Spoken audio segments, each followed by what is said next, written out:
Yeah.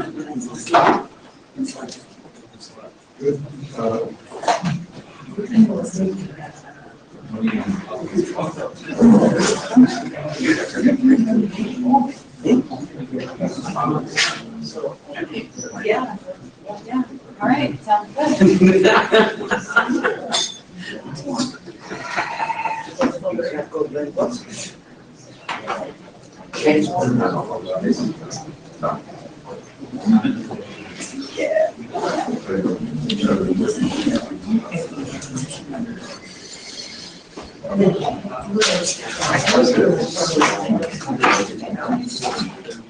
Yes.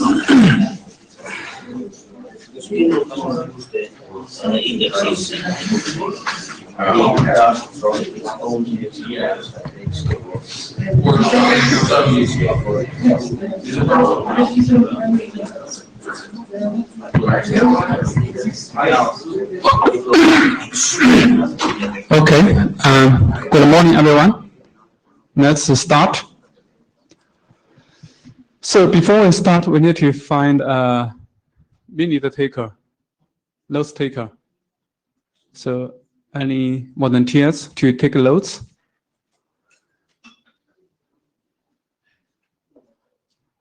So Mike, you are standing, you are walking. I'm also a presenter, so that would be hard. Otherwise, I would volunteer. I'm telling you.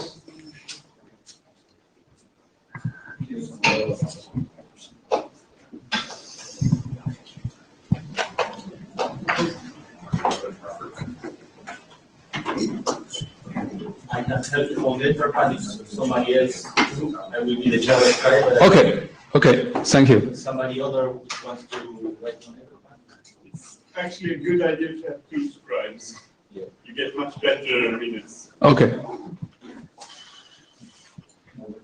So any volunteers to take notes? Okay, thank you.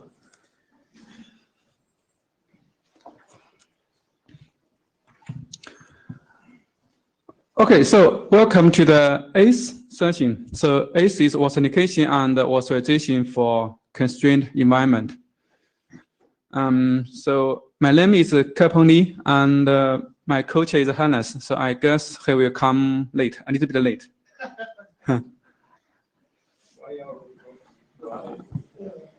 And our AD is Kathleen.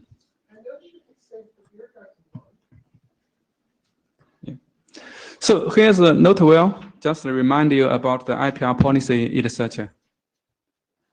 So we have settled on the Java scribe and the minutes taker, and the blue sheet is showing around. So please sign. Yeah, welcome, Hannes. I wouldn't have received that if I had shown up in time. I told them you weren't at the beer garden that way. Yeah. So about the milestone check. So basically, we are done with the use case document. It's published as RFC, and for the actors draft architecture document currently is a work item, so we will discuss that later. And for the authentication and authorization solution, so we have a working group draft, which is based on OAuth 2.0, and we will also discuss that in this meeting. So we have two milestones. One is submit the architecture document for publication. So which one? This one is a little bit late, but I hope we can speed up a little bit. And the last one is about the submit the solution specification to ISG for publication. So we plan to do that in September. It's a little bit challenging, but we will try our best to achieve that. Then let's go to the agenda. And Hannes, do you have anything to say about the workshop and implementation status? Right. Yeah. So for those of you who had the chance to attend the OWASP meeting on Monday, I sort of summarized briefly the workshop that we had last week, which was focused on OWASP, but it also covered a couple of IoT-related topics. And one other thing that happened before that the students there at that university, at Trier University, they did a project, sort of graduate students who were developing OAuth ACE solutions, and just to see what type of problems they run into. And so the use case that they were focusing on, so 3 different groups, basically the same use case, a door lock use case. They were using Android phones. They used a professor there gave them the code from Roland, Roland's Python code, which has the proof of possession token added to it. And the smartphone used the software that William has been working on, that has been contributed to the OpenID Foundation, and which is following the native apps best practices. And they've been using that one to get access tokens, proof of possession access token from that authorization server. And then they were handing them over to the door lock using 2 different ways. One group was focusing on sort of a Wi-Fi scenario. The other one was working on Bluetooth low energy, or the 2 others were working on Bluetooth low energy. And so they basically passed the tokens over, and then they also did token introspection. So one group validated the tokens locally, the other ones were using token introspection. I asked them to provide me the code. One group did. I will post that to the mailing list so you can see what they have been doing. But overall, the feedback, so I asked them on what challenges they ran into, and they found William's code very easy to work with. However, one challenge was to specifically work with some of the radio technology like Bluetooth. Bluetooth has this small fragment size, although it has some layer for fragmentation and reassembly that isn't implemented with most of the devices. So they had to come up with something with their own layer, which was sort of a surprise to them, was challenging. The other obviously observation that they had made was to deal with the RAM limitations for embedded devices. So the students weren't experienced embedded developers, as you can imagine, and so that was surprising. They used obviously libraries, but if you munch a couple of different things together, then of course you will run into space constraints. So I will post some of the other notes on that as well. But I thought it was an interesting experiment to see how far are we with some of our work, and to give that stuff to the students and see whether they can actually, as part of a student project, actually get something working. And all 3 groups were able to do something, get something working in that short period of time, utilizing, of course, the existing libraries. If you have to implement an OAuth authorization server from scratch, then of course the story may be a little different. So it's good. So if someone of you is doing something similar, or for example, working on a prototype, I guess also these code examples will be useful for you. Okay, thanks for the update. The next item on the agenda is about the actors. So we don't have slides, but Carsten, can you provide us some summary and the status update?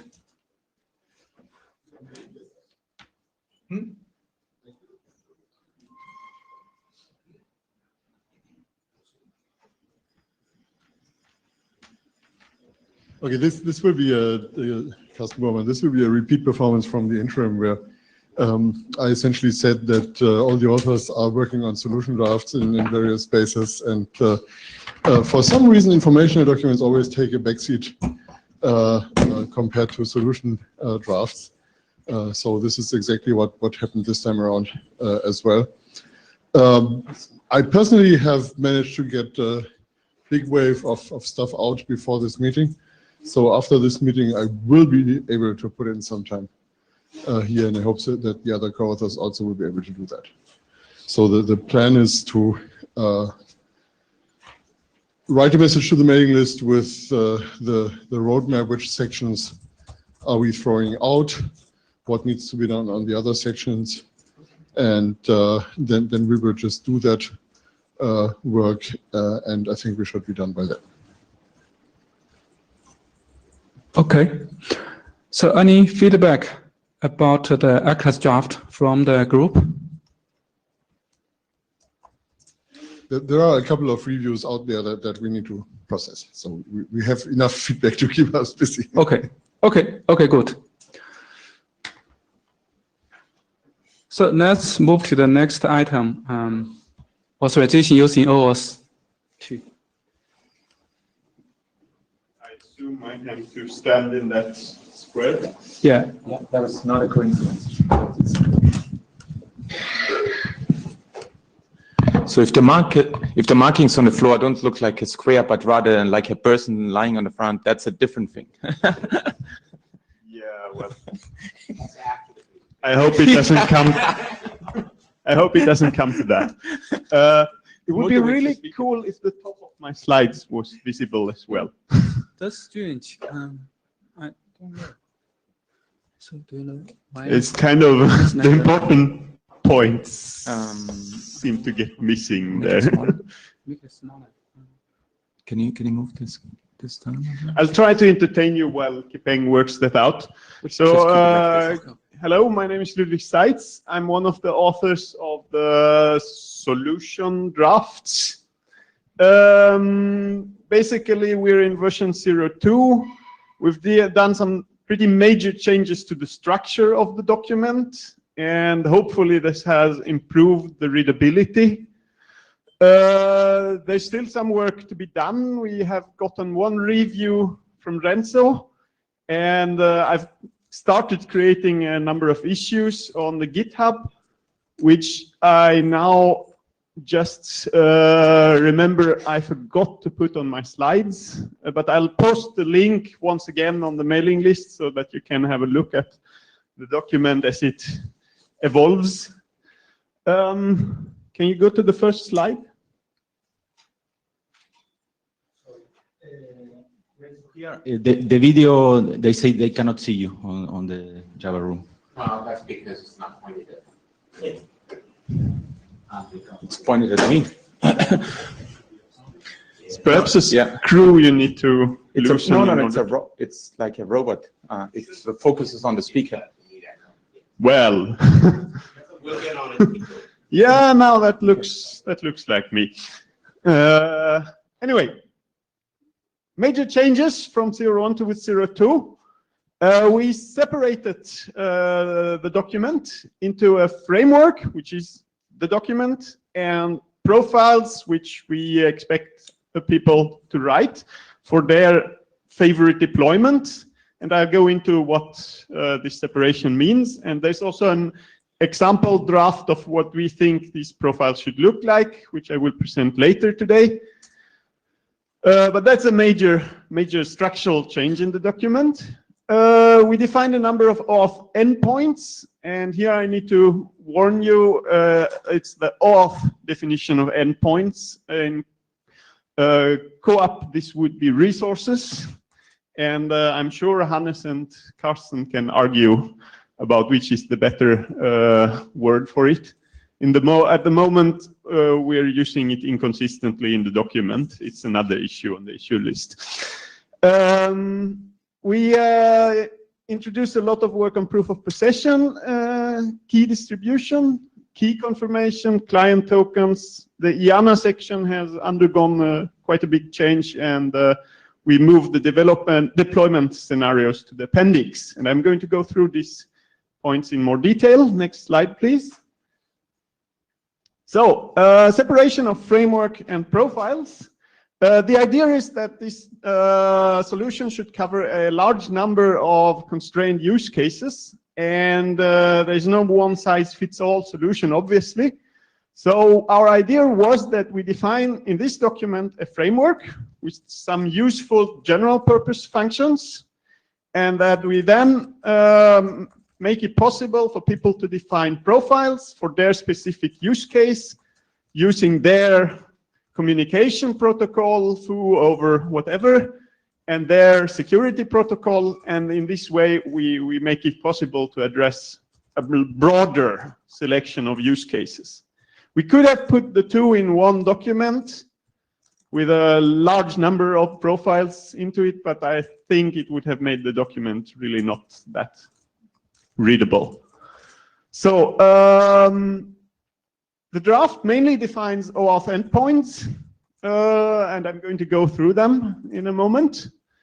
And the idea is that the profiles should specify the communication protocol between the client and the resource server, the communication security and how it is set up, mutual authentication, and the proof of possession method for the access tokens. And that could actually coincide with the mutual authentication method. And then optionally, the profiles could define new methods of transferring the access token from the client to the resource server. Next slide, please. So the OAuth endpoints defined in the framework. We have the token endpoint that is actually the same as in OAuth. It's at the authorization server, and it's used by the client to request access tokens. And it informs the client, and that is new compared to OAuth. It informs the client about the profile it has to use, and it informs the client about the key the resource server will be using, if it's an asymmetric key, and other parameters that the client needs to bootstrap the security association with the resource server. So there's a token endpoint, the introspect endpoint, in case you have a resource server that has connectivity to the authorization server. So that's also very similar to OAuth. The resource server gets an access token. It doesn't quite know what this access token does or if it's still valid.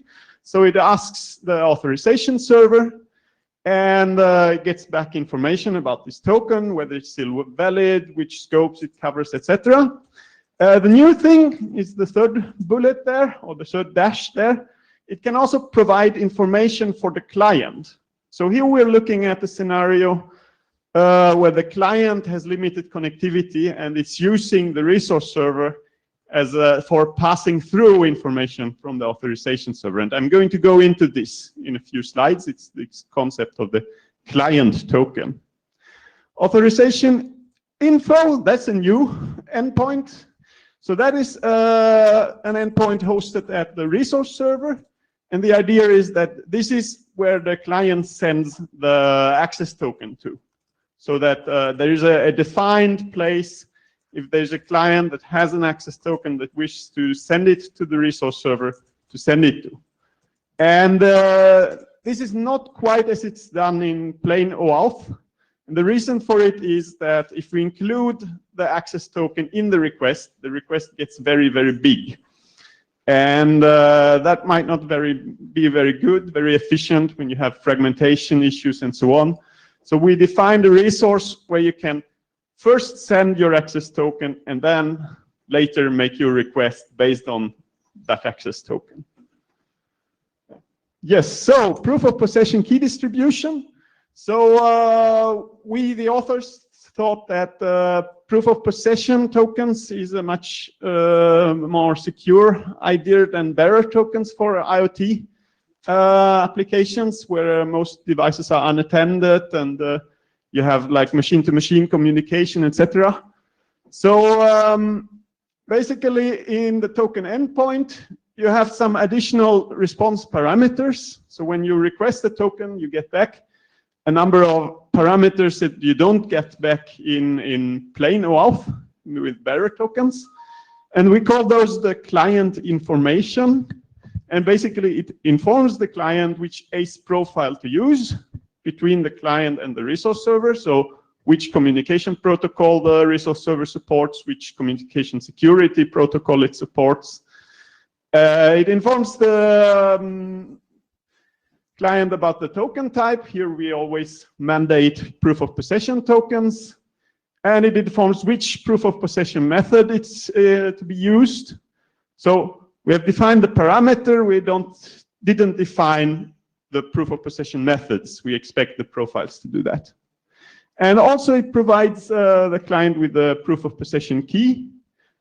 And additionally, it can provide the client with a raw public key or a certificate of the resource server if that should be needed. The client can also...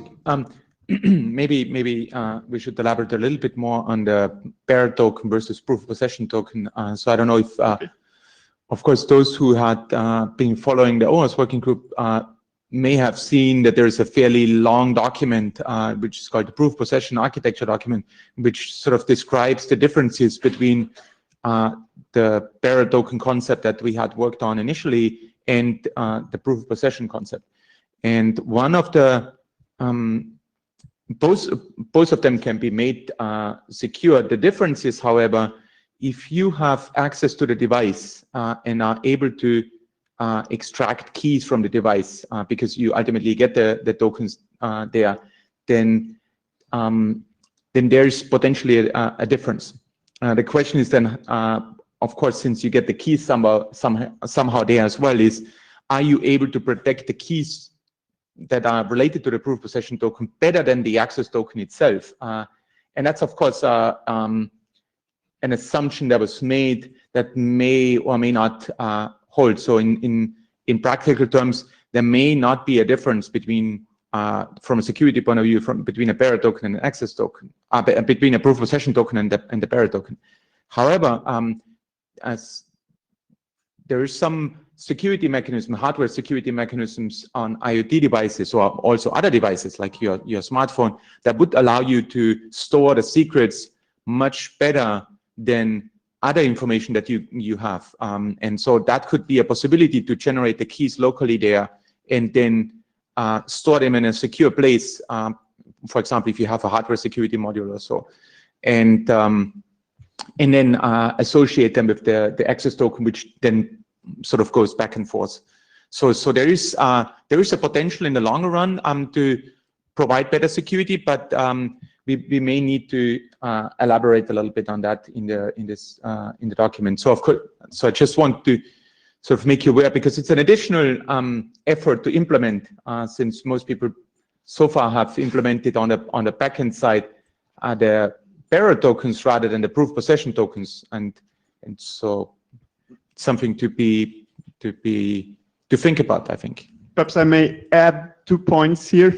First of all, we expect the tokens to be larger than the keys. So if you have like a secure memory module or something, it's much more convenient to store a key there because it's smaller than the token. And the second thing is, with these proof of possession keys, you can transfer the tokens in clear. Or at least you don't need to worry as much about the tokens getting stolen. And the keys, actually, either the resource server already has it, because it's a long-term key shared with the authorization server, or it is transferred encrypted. And so this feeling that it's less exposed than the token, which might be right or wrong, but as Hannes said, we need to look more into this. Anyway, at the moment, we're using these proof of possession tokens, and the client can also use these parameters I described to indicate preferences in the access token request. So the client can tell the authorization server, look, I'd rather use co-op, and I'd rather use DTLS. And then the resource server, if the resource server supports this, then the authorization server can inform the client, yes, you can use those with the resource server. It duplicates some work from an OAuth draft IETF OAuth POP key distribution. The reason why it does so is that Hannes told us that the status of this draft is quite unclear. Also, it makes some significant changes to that draft because we found some of the work doesn't quite fit our needs. I'll get to that. And yeah, to explain a little bit, so we will have the OWASP working group session later today, and so we'll also discuss these type of things because we have some new work in OWASP to deal with proof of possession token, and so we have to see on how that new work lines up with some of those other documents. So we'll get back to that. But I think we can easily reshuffle the content, so it's not a lot of content to begin with, so it's not rocket science. But if there's a stable draft in OAuth, I mean, we can remove that part and refer to it. But at the moment, there is not a stable draft. At least I was told so by you. So I prefer to draw in the texts and have it all in one place. Next slide, please. So key confirmation, that's actually one part where we departed from this POP token draft, because we wanted to be able to do three things. We wanted to be able to do a key confirmation with a symmetric key, with an asymmetric key, and with a key reference or key identifier. So in the third case, you assume that both parties know the key, and you just refer to it with an identifier, and then you have to run a proof of possession protocol. So what we use here is the confirmation claim or parameter, depending on where it is. There's this nice duality of vocabulary. When it's in a token, it's called claim. When it comes as part of a request or response, it's called parameter. Basically, we copied this parameter from RFC 7800, but we transformed it into a CBOR COSI formatted thing, because in RFC 7800 it's a JSON COSI thing. And it either holds a COSI key or a key identifier, as I said. Yes, Renzo relying for Justin Richer. Shouldn't we use a different parameter name for the key ID? What about KID? Well, RFC 78000 uses this parameter for both keys and key IDs. So it sounded like a good idea to me.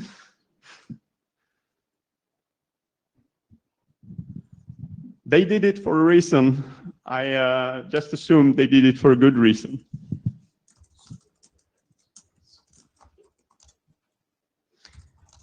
Anyway, the idea is that we use this parameter both in the access token.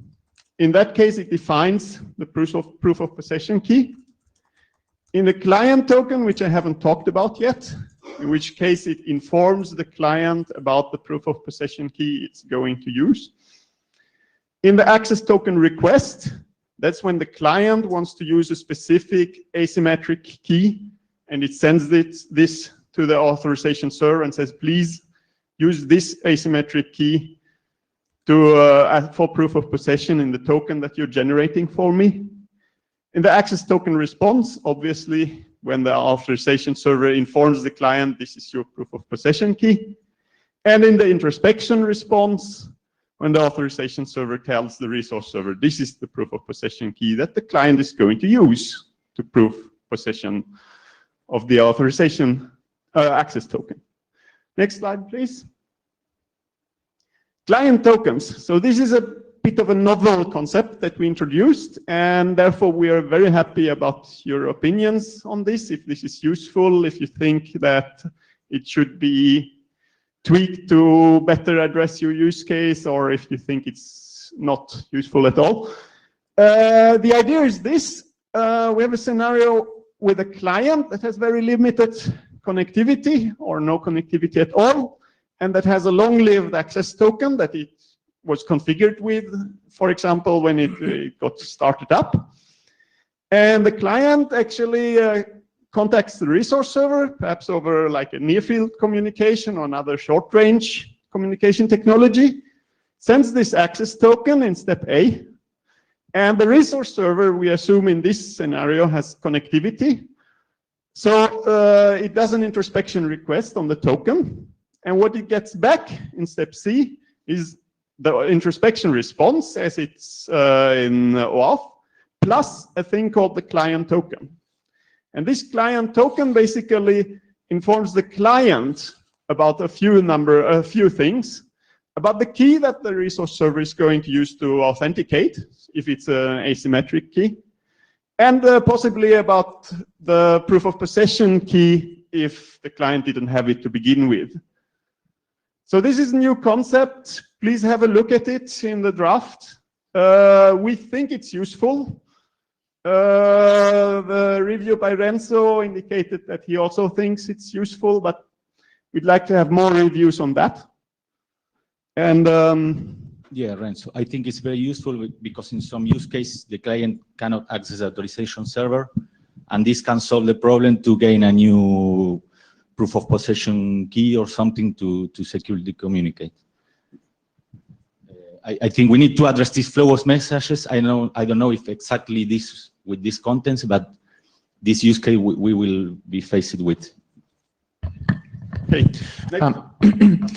Yeah, that's, so I don't exactly know where this comes from, but so we have the use cases in the use case document that Kipeng was talking about previously. We published this in RFC, so we have lots of use cases there. I don't know if this one corresponds to anyone in those use cases over there to actually motivate the scenario, but it's definitely somewhat different from the way OWASP works today.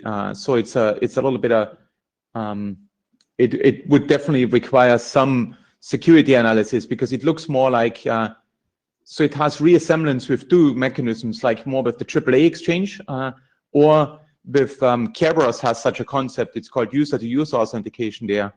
I don't know why it has that weird name, but you can look it up and see that it has looks very similar than this one. But I don't know how popular that mechanism was in Kerberos by itself. Johan Selander. So this idea of passing a client token was basically motivated by the offline scenario. So how do you do key establishment for the client when you're offline? And we didn't find any other method to use here. Maybe we could have looked at Kerberos, but this is also very much analogous to what you already do on the client side. So it seemed useful, but I mean, it's open for discussion. Basically, have a good sharp look at it and send us comments through the mailing list. Next slide, please. So this one, since we define a large number of parameters and cozy encodings for existing parameters, etc., the IANA section has grown a lot, and it's probably one that is not so pleasant to review, but it's very easy to hide small mistakes in it, and it's very annoying. So please take the time and double check if that's really correct. We're also registering CBOR abbreviations for some common parameters so that you can shrink the size of tokens and requests and responses. But basically that's what it is, and it's one of the biggest changes in the document. Deployment scenarios, so version 0.0 and 0.1 had a large section with deployment scenarios showing different kind of use cases, like a client with limited connectivity, a resource server with limited connectivity, etc. We moved those to the appendix because we think they're non-normative and shouldn't be in the normative part of the document. And basically they're examples of how we think the framework could be used. And in future, they may be replaced by profiles that tell us how people actually use the framework. But at the moment, we think they are still useful for people to get an idea of what we're trying to support with the framework. They are also not really up to date at the moment. So please don't read the appendix as it is right now. We need to rework it. Unusual. The details. The broad picture is still okay. Next steps. So we have gotten a pretty extensive review from Renzo, which I have created a number of issues over, which we need to address. We want to get more feedback on the client tokens. I think I made this pretty clear. And then we will work on that feedback. The client information, so the additional parameters that the client gets back after a request for an access token is not quite complete. We had discussed one concept and we ended up not putting it into the document for some reason. We need to do this. We also would like to have a co-op DTLS profile. So if you're eager to get some ACE work done, please have a look at the existing profile and make a co-op DTLS profile. We have some planned implementation work in addition to what Hannes already talked about. There's one where we were contacted by a group at CMU, the SEI group, and they are currently applying for funding to implement that. And if they get funding, they will have 1.5 man-years to work on this. And I have promised them to offer them any support they require. We ourselves, I mean, my company, 6, we also plan to do some open source implementation on that. And we have a resource for that. So we will start in September, roughly, and hopefully we will get something, some first beta or alpha for the next IETF. So that's basically our next steps. I am hoping you have a lot of comments because my speech didn't quite cover my time. If not, I have some backup slides where I can go into the details of anything if you have questions about any of the new mechanisms. But floor is open for questions. Your backup slides is not contained. I have them on my computer. Okay. But there are probably going to be enough questions to fill up the time anyway. So I have a question about the next step, number 4. You mentioned about a co-op details profile. So what's the difference with the DICE work? Basically, you need to tell people how to negotiate when the client does its request for an access token. There will be additional parameters that tell the client use co-op over DTLS, and you need to define that. It's just like informing the client about what to use. And then you need to define a proof of possession method for the access token. And I could imagine that you could do this with mutual authentication over DTLS, but I'm not sure. I haven't looked at it in detail. Basically, you need to define these things. It's not a big document, but someone should do it. And I'm pretty sure someone is interested in doing it. Yes? Mike Jones from Microsoft. I haven't reviewed the draft yet, but I do have a security question about the client token idea. In general, if it's the case that you're getting keys via the same channel that you're getting the messages, then the key distribution doesn't add anything, because anybody could send keys and messages and the signatures would validate. Where in order to have the keys be meaningful, typically you have to distribute the keys on a channel which is secured in a way that's different than the way the messages come. Do you have a response to that? Could you go back to the slide about the... Okay. Yes, I think this is a misunderstanding. Obviously, the thing I didn't say, which was an error by me, is that we assume that the client and the authorization server share a long-term secret, which is used to validate the client token and perhaps to encrypt it so that the keys transferred in this way are not visible for other entities along the way, along the path. But at least in the OAuth key distribution work, it does talk about the need to have a protocol for establishing that key. How do you plan to establish the long-term secret? And just saying it's an assumption means you don't have an interoperable protocol. Well, this is client enrollment, and I think this is covered by a number of OAuth RFCs. And those might need to be adapted to constrained devices, I don't know. But it's really not the ambition of this document to do that.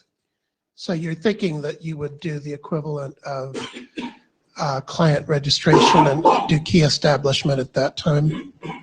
Yeah, I mean, okay. When you deploy the device, here we're talking about the device with very limited connectivity. So at some point, you have to give it some initial bootstrapping. And at that point, I assume you would put a key in it. Just adding to that, to Ludwig's comment here, the access token is transported from the AS to the RS via the client. And there we assume that there is a security association in place which is protecting that token.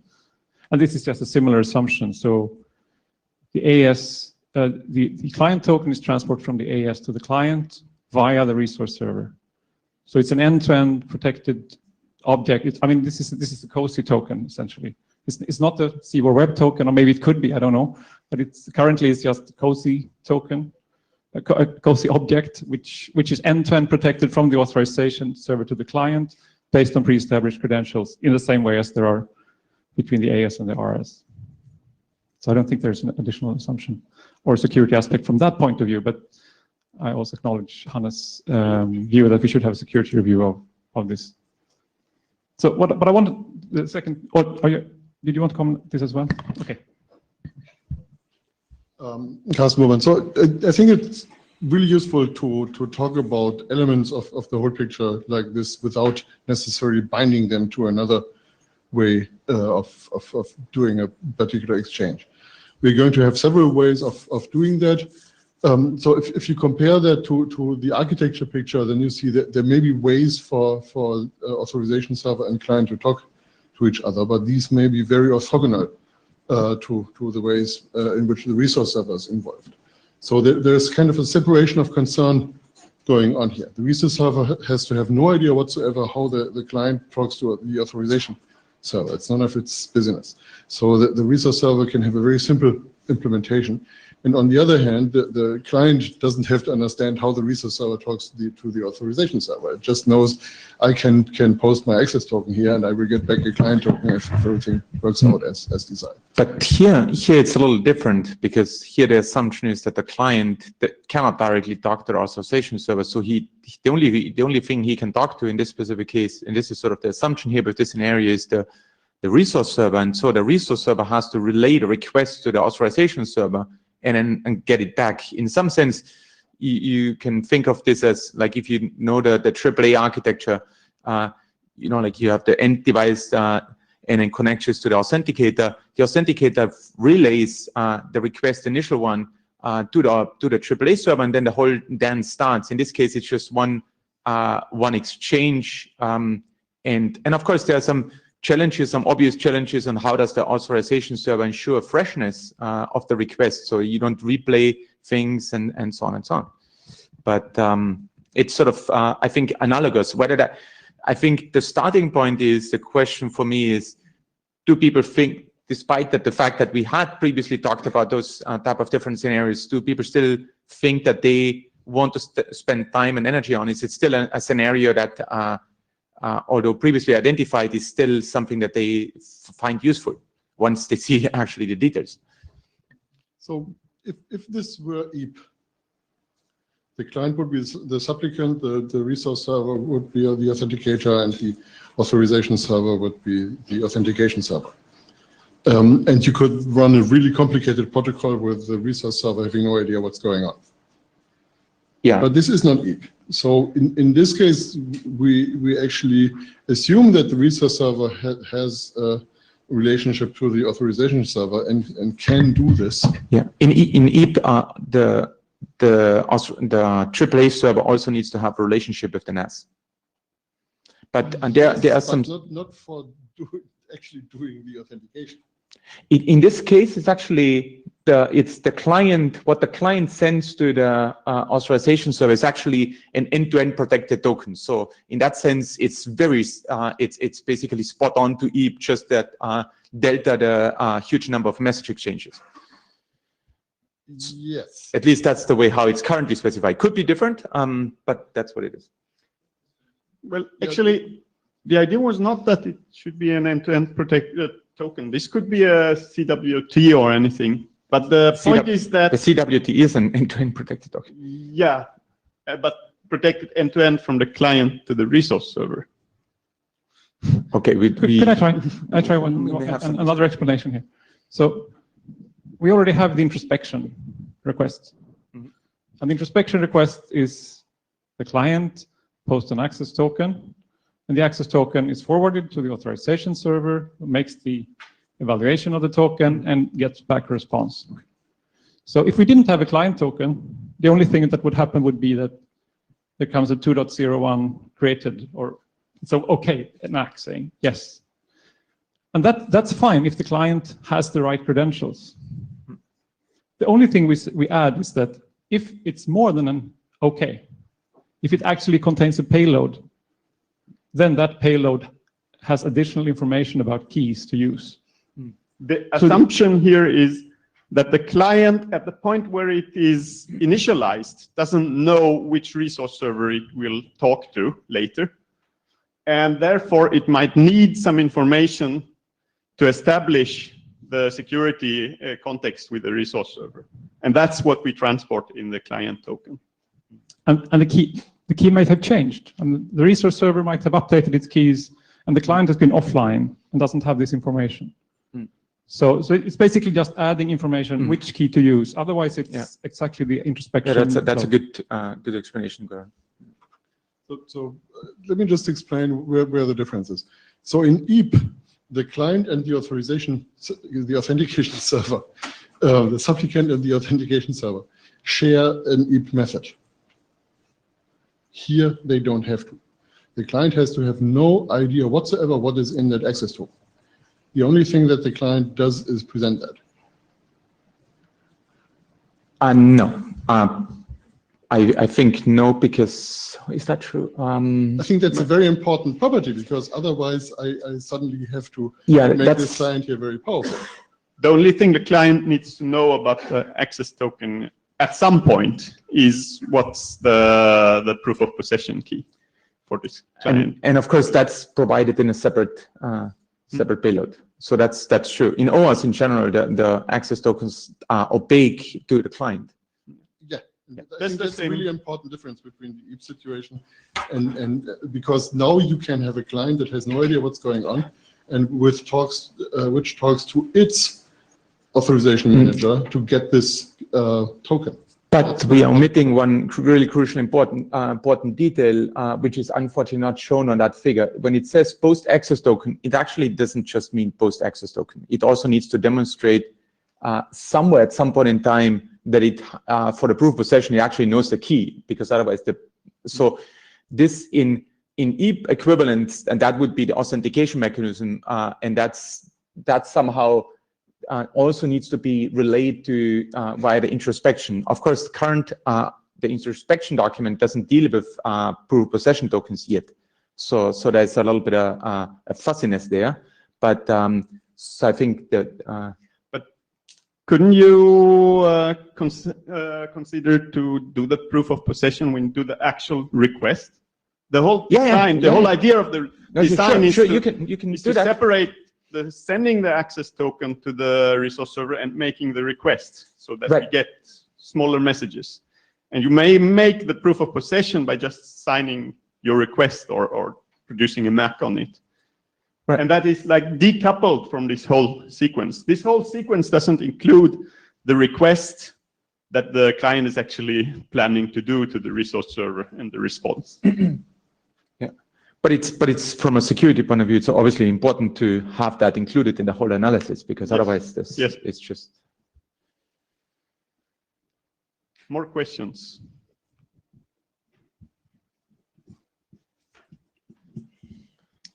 Göran Selander. It's not a question, but a comment to Peng's question about the DTLS profile, the co-op DTLS profiles for ACE. And I just want to point at the interim meeting where we were discussing different ways of transporting the access token over DTLS. So I think that is the main complication remaining in terms of thinking before writing down the DTLS profile. So we had a number of different options. One option is from DCAF using the PSK identity. As you may recall, there is a separate draft by Ludwig on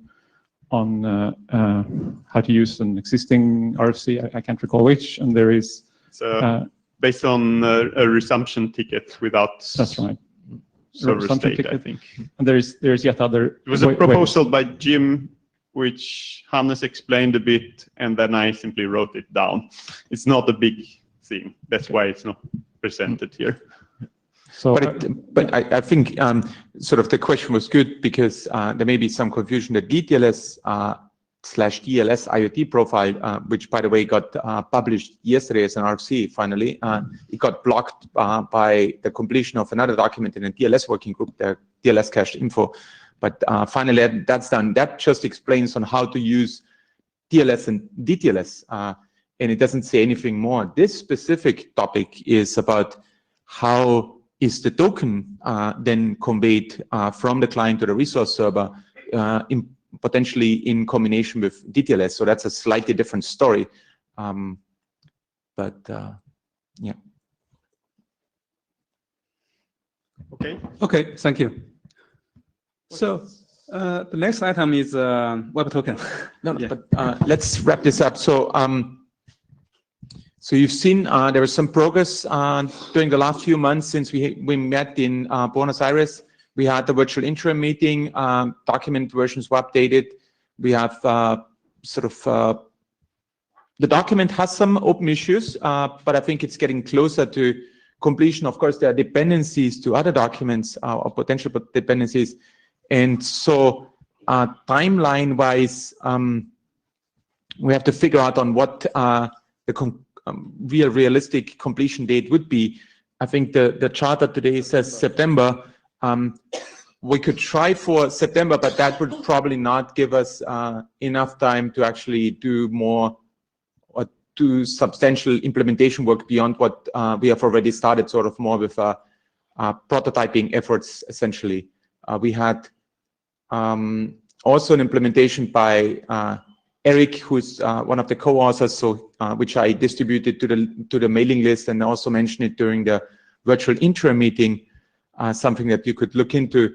But I'm curious whether we could get some reviewers for the document to see on whether we are sort of getting closer to completion or whether there's something that whether we should extend sort of or postpone the completion date a little bit. Is there anyone, like maybe two people who could take a look at the document during the next months? I know it's holiday period and so on and so on, but is there anyone who could take a brief look at it? Some middle of the week, don't be too... You're talking about the OAuth document now? Yes, I just wanted to get it. I will read it. Tony will read Tony? it. Okay, Tony, Mike. Mike Jones, Tony Nadelin for the note takers. Someone else? Who's that person? Oh, okay. John, you should read it. Right. John's hiding. Okay. Robin, okay. You should. Okay, so 3-person, thanks a lot, guys. Well, you read it, Renzo. Right. It's, Yeah. No, I want to say that this is very important document, so I think everybody interested in the group should read it and give some comments. It's very important.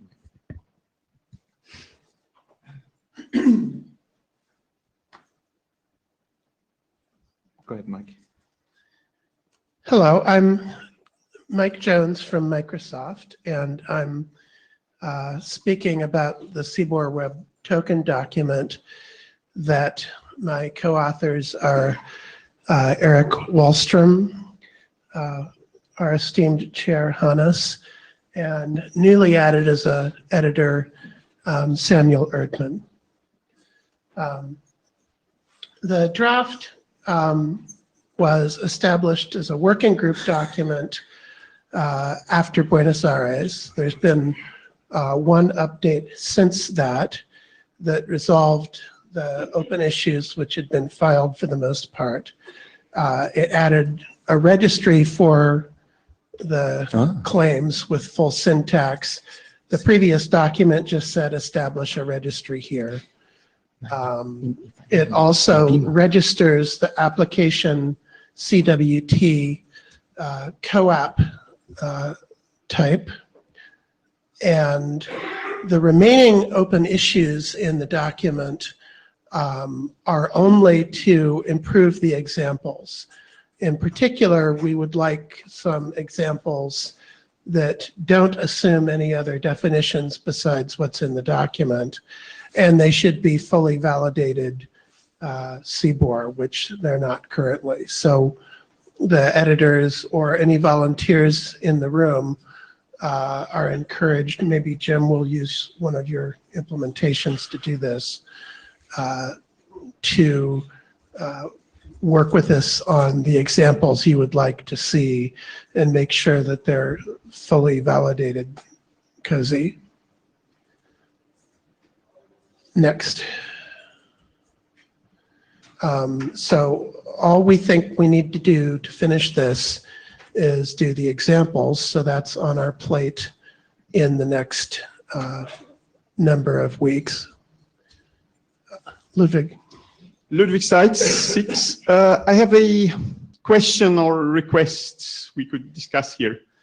Would it be possible to add a scope claim to this document? Because I would find this incredibly useful, and I really don't know why it's not already in JOT.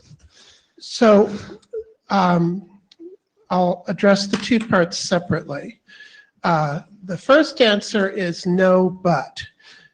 We made a design decision up front that the claims in this document would be the equivalents exactly of the claims in the JOT document.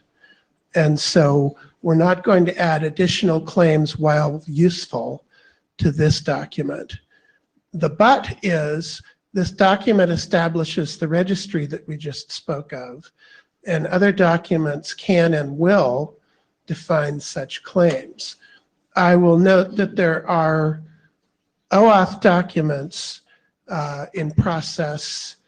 I think possibly Brian Campbell's resource document with John Bradley and others that are defining a scope claim for JOT. And you could write an ID which is as short as possible that just references that, says we're defining the equivalent of the scope claim, and register it in the CBOR Web Token claims. Or if you're in a context that you're using it, define it there, register it. And so we fully expect that there will be many, many, many, many claims registered. That doesn't mean they have to be in the core document. I'm fine with that. And to your point about it being useful, yes, I agree, and this will get defined in an appropriate context, just not this document. Okay, I'm fine with that. Hi, Justin Richer on Java. Shouldn't this document define the claims that are in the registry, not in the RFC? That is, start the new registry with the content of the GWT registry? I understand that request. However, not all of the claims would necessarily be applicable. We would have to do a review claim by claim to see whether they're applicable in these application contexts. We can talk about that, but there was a pretty unanimous design decision to keep this simple to exactly match the JOT document. But it's when we said that we want to use the same registry to sort of like map these the current document defines a new registry, okay, but one of the entries in the new registry is what the corresponding JOT claim is, should it exist, and it does recommend that there be a corresponding claim.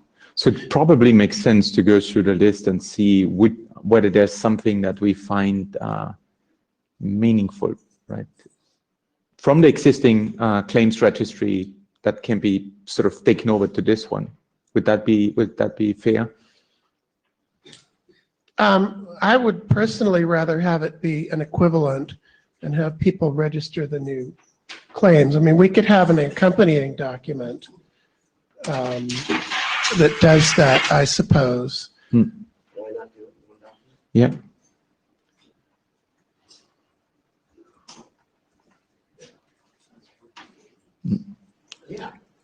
Brian, do you have a view on this? Sort of a point of clarification, the scope claim equivalent for JOT is in the token exchange Okay. draft, which is proceeding forward, where the resource indications sort of maybe not in limbo, so look there for it.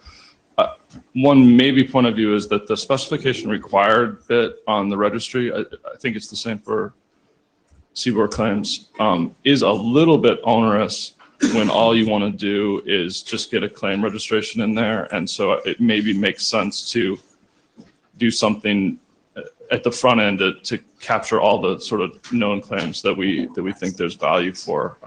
Where adding them on later is certainly possible, but they end up being sort of one-off things that are hard to find. The token exchange isn't the ideal place to define the scope, but it sort of is what needs to happen based on the history there, and possibly there's a chance to avoid some of that with this going forward. Brian, say your name. My name is Brian Campbell. So do we have a conclusion on that topic? No, you could ask for a hum if you want. No, it doesn't sound like it. Well, we'll probably have to think about it. I don't think it's a topic that warrants a hum, whether we include it in this document and so on. But we'll figure it out. Mike, is this your last slide? Yes, I can be done. Okay. Oh, there is one administrative point. I noticed that there's not a milestone in the working group milestones list for this document, and I would propose that we establish one. What would be a useful completion date? What is your guess? Besides this registry topic, it looks like a fairly straightforward document. So I would hope that we could have a version by the next IETF that we decide to publish. Okay. That would mean that we would go through working group last call some 2 months from now. So it does mean that we need to get the examples in, and we need to decide whether there's additional claims that are going to go in, or whether we stay with the original design goal of having it be an equivalent to JOT. So I have a question. Do we have any dependency about the COSE message draft and the Ludwig's draft? Now authorization based on OAuth? Good question. So we definitely have a dependency on the COSE messages draft. Maybe Jim could go to the mic and speak to what you think the timeline for that is. And there is no dependency upon any other ACE drafts. However, some ACE drafts have a dependency on this, and arguably, possibly more should. But I think we will get this done before any of the ACE documents that depend upon it, so we're not a blocking factor. Jim? Jim Schott. The COSE message draft has finished working group last call and is now starting to win this process through the standard that everybody, it needs to shepherd write-up, it needs to have an AD review, it needs to go through IETF last call. But I mean, basically at this point, it's ahead of this current draft, and I'm not expecting any hang-ups in the draft as it goes through the final processes for getting approved. Thank you. Ludwig Seitz. As for dependency to the authorization draft, I think the only thing we need is a claim where we can specify the proof of possession key. And I don't think that is actually really urgent, because we can leave it open in the document at the moment. And I agree with Mike that his document is probably going to be done before we get to a point where we need to have that. Yeah, in general, since OAuth doesn't mandate or leaves the token format sort of open in some sense. While we have the format with the JWT and now this sort of more compressed version, it by that nature it should be fairly independent. So I could imagine that some deployments will very well be fine with a CW with the JSON Web Token, whereas in other cases it may be more appropriate to use or easier to use the more compressed encoding. So I would imagine that Ludwig cites again, I would imagine it would be useful in a non-normative example to provide a JOT or a CWT with a binding the proof of possession key. But as I said, as you said, we can probably do without it. It's not, CWT is not the mandated token format. Okay, Justin and Carsten on the Java. Justin say that referring to the COSE draft, it's being shepherded right now. So in the system it's not, but I think he has to click a button. I know. Okay. Thank you, Al.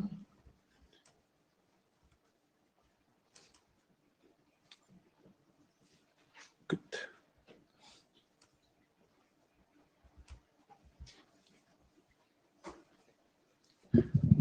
So this is a profile I promised you in my previous talk.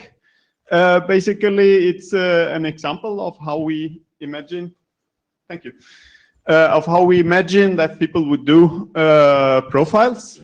And this specific profile is based on object security for co-op. So let's see, can I change slides as well? No, I cannot. Short overview.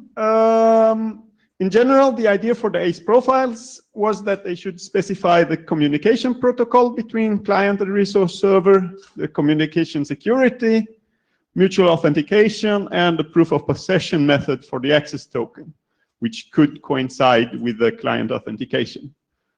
This profile uses object security for co-op or SCOAP draft, and the ephemeral Diffie-Hellman over COSI draft to provide this for the communication between client and resource server. And it also optionally defines it for communication between client and authorization server and resource server and authorization server. So this would be the introspection flow, and this would be the token request flow. Next slide, please. Quick overview of OSCOAP and ad hoc. So OSCOAP defines how to use COSI to provide object security for co-op messages. And it also defines a challenge response protocol to link a co-op request to its response, so that you can make sure that the response you're getting is really the one related to your request. Ad hoc basically defines ephemeral Diffie-Hellman over COSI. That's why that's where the name comes from. I forgot the ephemeral here, then it would have been really clear. And what it does is basically it establishes a shared key with perfect forward security between two parties. So that's what we use. Next slide, please. The basic protocol is 2 steps.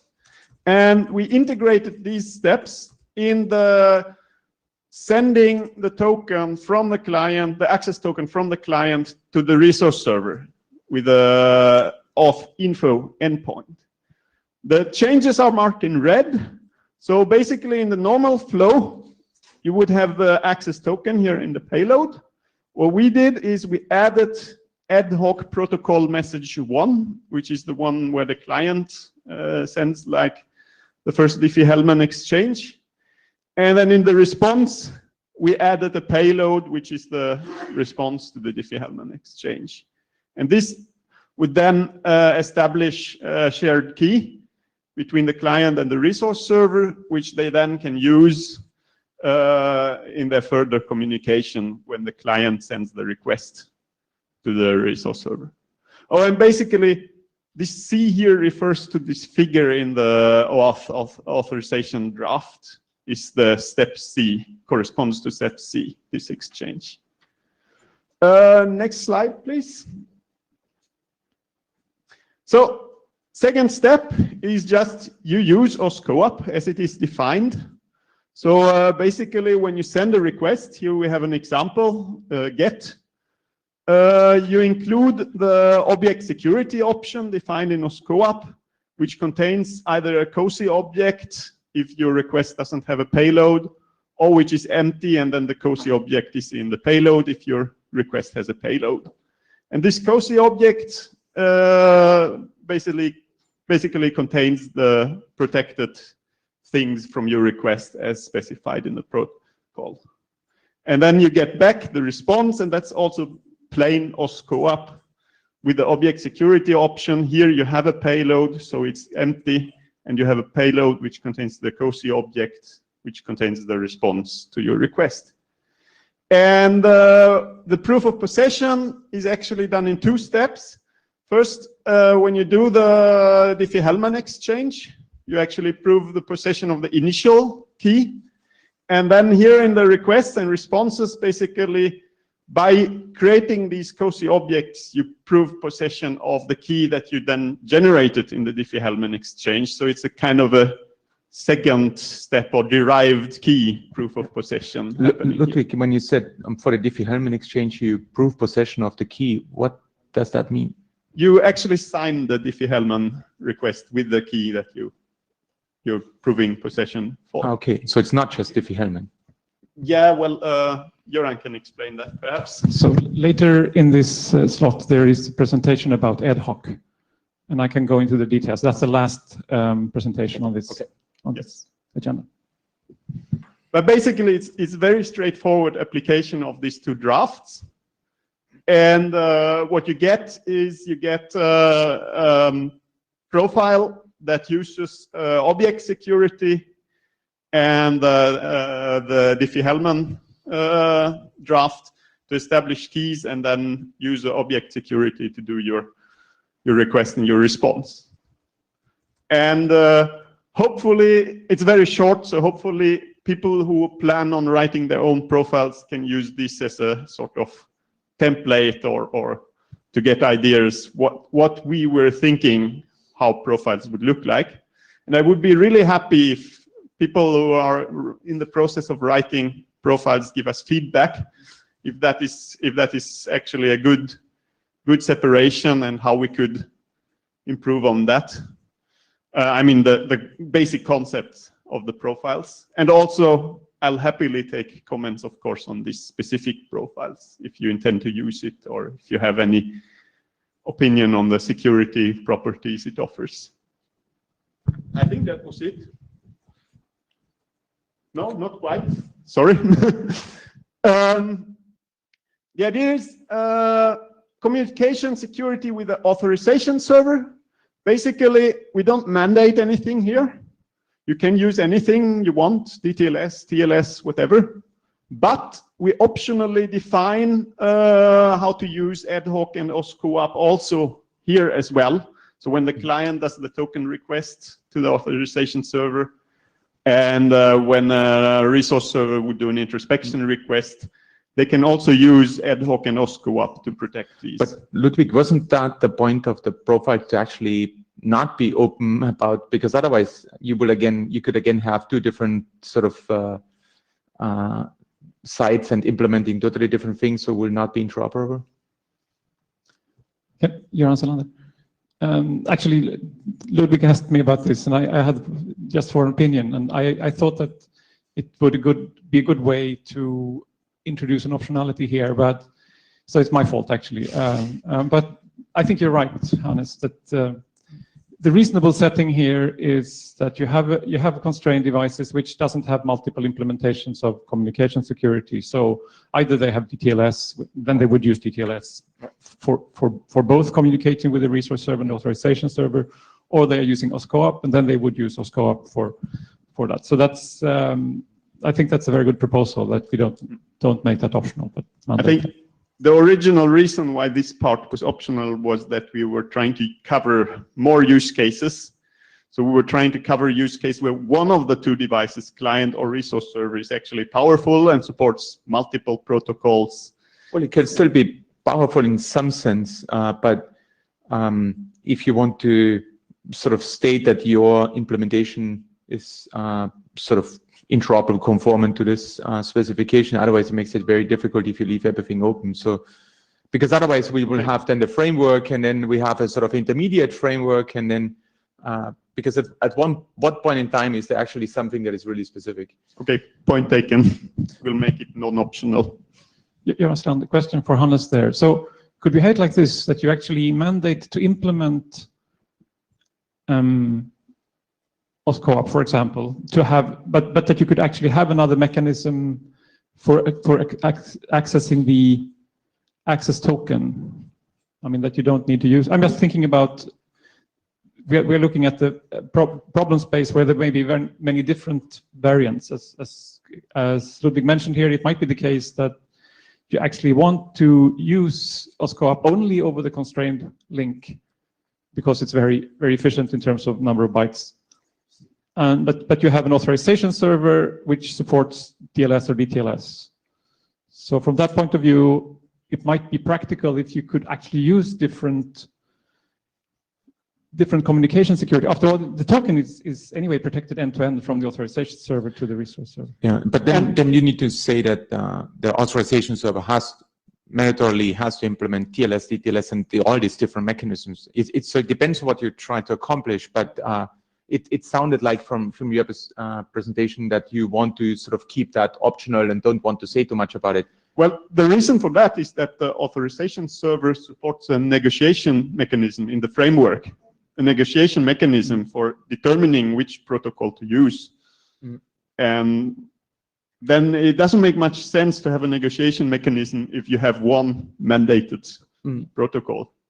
Doesn't seem really meaningful. But it would still be good if to actually have it then to work if the authorization server then supports both, but the client only supports one. So then the negotiation mechanism makes sense. But if the client supports A and the authorization server supports B, then the negotiation mechanism will just lead to nothing, right? Yep. But thanks for writing this up. So I think it will give others in the group a better idea on what this whole profile discussion was about. We started that in Buenos Aires when we got the questions on what is actually the level of interoperability and supposed to be at this level. Okay, that was it. If there are no more questions. I have a question. So I think it has dependency about the object security co-op draft, right, in core. Sorry? I guess it has dependency about the object security co-op draft. Yes, it depends on two drafts. It depends on the object security draft of co-op and on the Diffie-Hellman over COSI draft ad hoc, which is going to be presented now or soon. So the object security draft is not a working group draft yet, right? Nope. Okay. Neither is the Diffie-Hellman. Okay. More questions? Otherwise, Carsten, the object security drafts on the agenda tomorrow. So the answer to the question at core, yes. So the answer to that question might change. Yeah. So we'll see.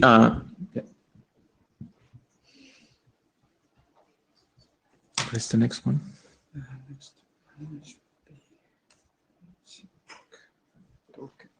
Okay. Do you have my slides? Refresh.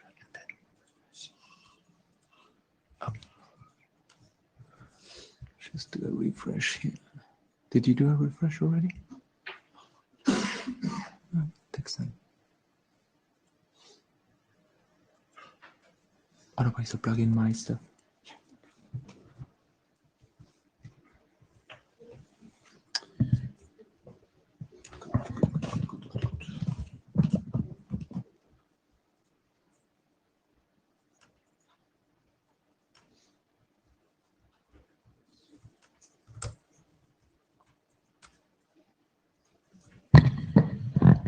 So I'm going to talk a little bit about the security for low latency group communication. Oh, So you I just can stand stand over there. there. Yeah. And you switch. Yeah. Good. So this is actually covering two documents, which we'll show you on a later slide. Next one. So a little bit of history on this. So if you've been following this group for a little while, you may have noticed that we had discussions about group communication in the use case document. There's one use case in there that talks about lighting. We also had prior work in the DICE working group on group communication security, which ultimately then never went anywhere. Which may not necessarily be because of the fact that group communication itself is not appreciated, but more, this is my personal assessment, has probably more to do with the choice of the solution that was being put forward. And we had, in the discussions, we had the impression that this could be a very generic mechanism. Group communication sounds useful for a number of different cases.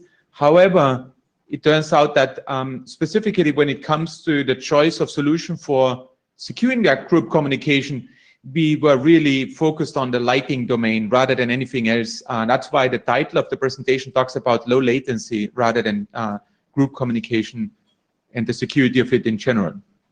So the issue there was with lighting is you have this requirement, like in this place, you want to control the luminaires here. You want to send commands to them and make them react in a low latency fashion all at the same time. So you don't want to send messages in a unicast style to all the luminaires here, but instead you want to have this work in one go. And there's it turns out that the IE is quite sensible to sort of even millisecond delays between those, so you have it feels like a cascading effect, which the companies working in that space don't want to have.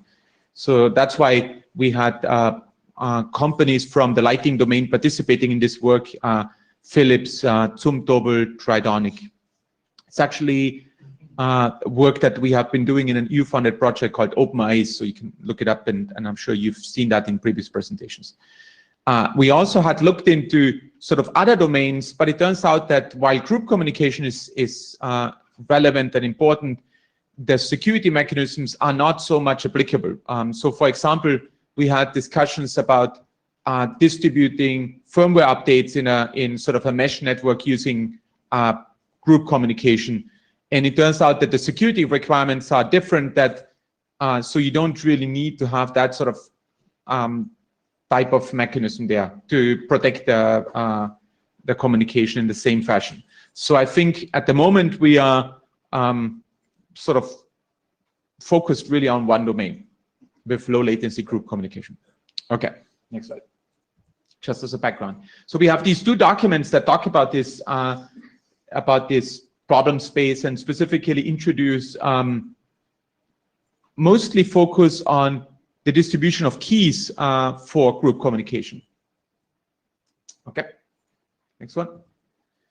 And so the architecture is quite simple, and if you've looked at any of the previous presentations, you may recall this. I didn't read out diagrams again, but conceptually there are two steps. I start with the simpler one, which is the actual protection of the data, where you want to send a multicast message, and you somehow have to protect it. And there have been two, as I mentioned earlier, two ways have been explored.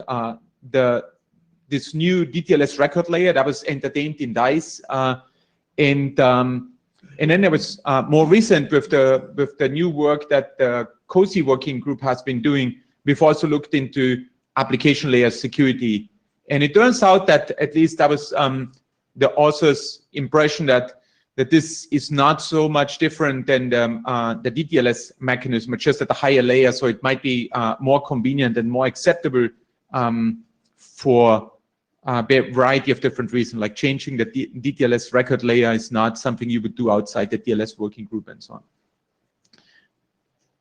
So, Hannes, one question. Do you have a source authentication in these solutions normally?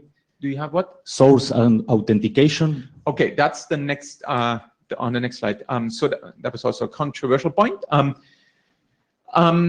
And the other part, which is a little bit more complicated, relates to sort of this whole key distribution for the group keys. And also, like, obviously you want to make the keys only available to entities that are authorized to get those keys. And you obviously then want to authenticate the entities first before you send them, make that determination. And that's sort of where the ACE contribution comes in. It's something that hasn't been really discussed in the DICE group, which focused more on the second point. But I believe that the complexity is actually in the former one, and that's where why we said that we in an earlier meeting we said that this work could actually be done here, because we are sort of tagging on to the work we are already doing anyway. So the keys need to be distributed and only accessible to those entities, and we just munch them together with the other exchanges that we are already defining. Which when you listen to Ludwig's talk about the proof possession keys, essentially, they are, instead of using the keys for unicast communication, we actually then use it for group communication. Okay, next slide. However, there are a couple of questions, and if we want to move forward with the work, we actually need a little bit of guidance from the group, and that's where it gets rough, and then maybe it's a good time to wake up. So the first one, so at least it's more a repeat of the question that we had asked, I think it was in Yokohama last year when we talked about this topic, and at that time the feedback was we want to do that work in ACE, but I want to ask the question again to make sure that we are still on the same track, because otherwise it's no point in going through the rest of the questions if you guys don't think that's the right approach. So the question for you is, should we in the group work on a solution for securing low latency group communication? That's the question.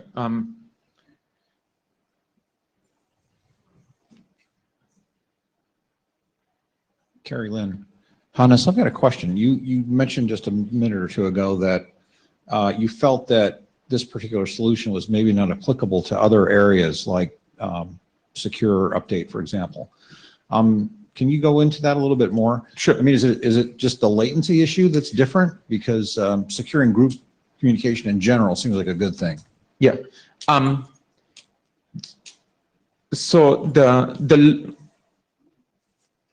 issue was, and it actually relates to this question of the use of symmetric key cryptography, which is the second question, is when we looked into some of the lighting guys who came forward in the DICE group to make that proposal, they made this bold claim that we need it for lighting, but it's a generic mechanism and it could be used for all sorts of things without actually having looked at these other things. And so the firmware updates, it seems that they work again in a slightly different style. So most people, they use asymmetric cryptography to protect those firmware images.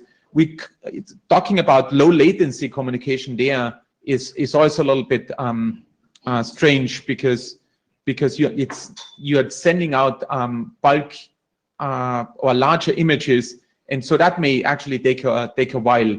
So compared to those specific requirements where we want to send one signal, want to turn on the lights or off. Carsten Bormann, the answer to all questions except new DTLS record layer is yes. Yeah, having a group key has its problems. So I think it's a really good idea to scope this work to the one application that needs it most. And hi Mike, I'm expecting you to come up.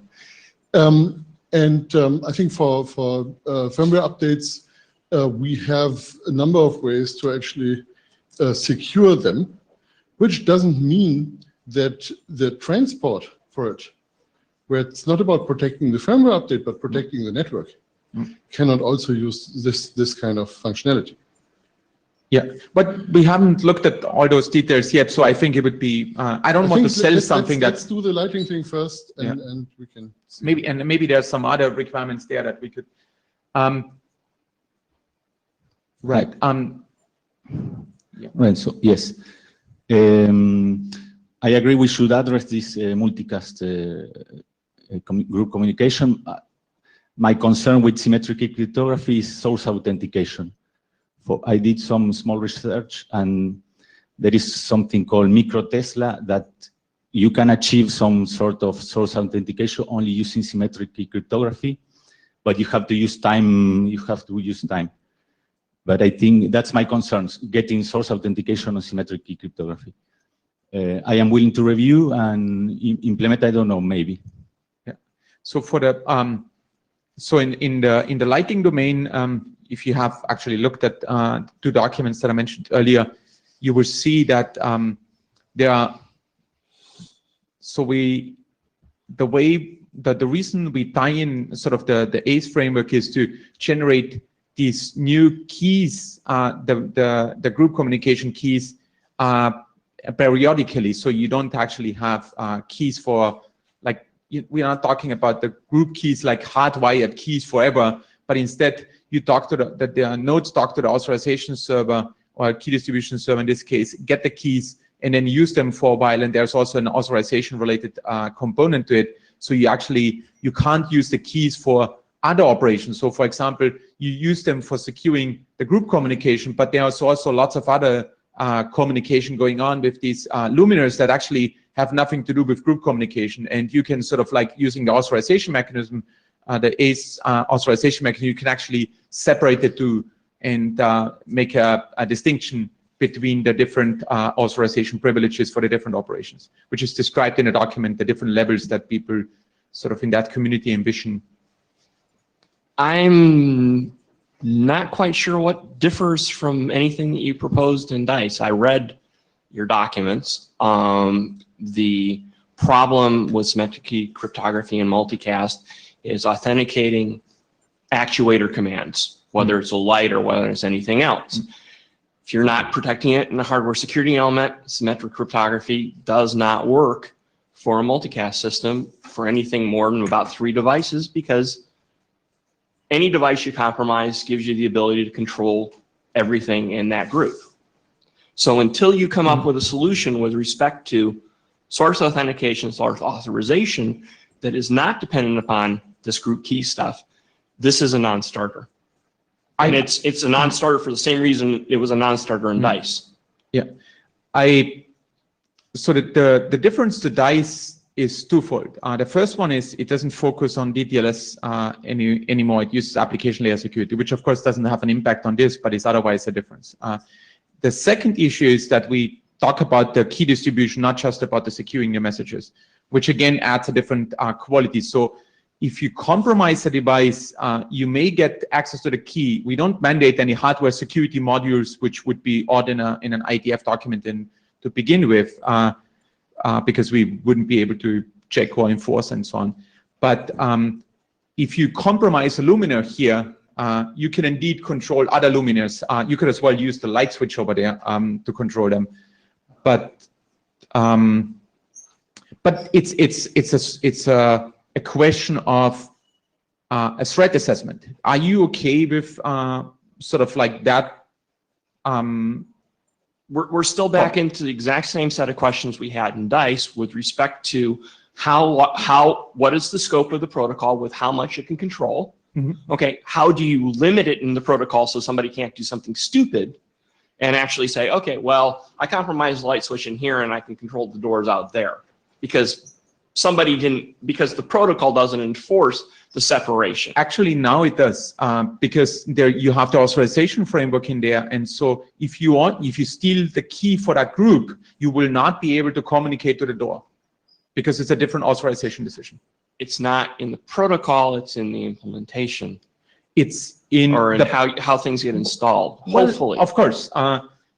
But at least we have the machinery there to actually make that differentiation. So if you use suddenly a group key for completely different purpose and potentially for unicast communication, I think then it's different. The other aspect is, while there have been some concerns, I'm not sure how sort of like worrisome they will actually are. I think saying that, oh, this is Lumina 1 that talks to Lumina 2, and you steal some key from Lumina 1 to control the other Luminas in the group is sort of like, I don't know. I don't know whether in your protocol design, you may not assume a physical instantiation. Okay, Yeah. you can't assume that somebody is going to share your view of how this is going to work in the field. All you're giving them is this particular set of tools. Right. So when you have this particular set of tools, you need to basically either make sure that the tools can't be misused, because I got to tell you, cyber physical control with group symmetric multicast, people want to do it, but unless they understand how to do it safely, will cause safety problems, health and life problems, and it will get worse, not better over time.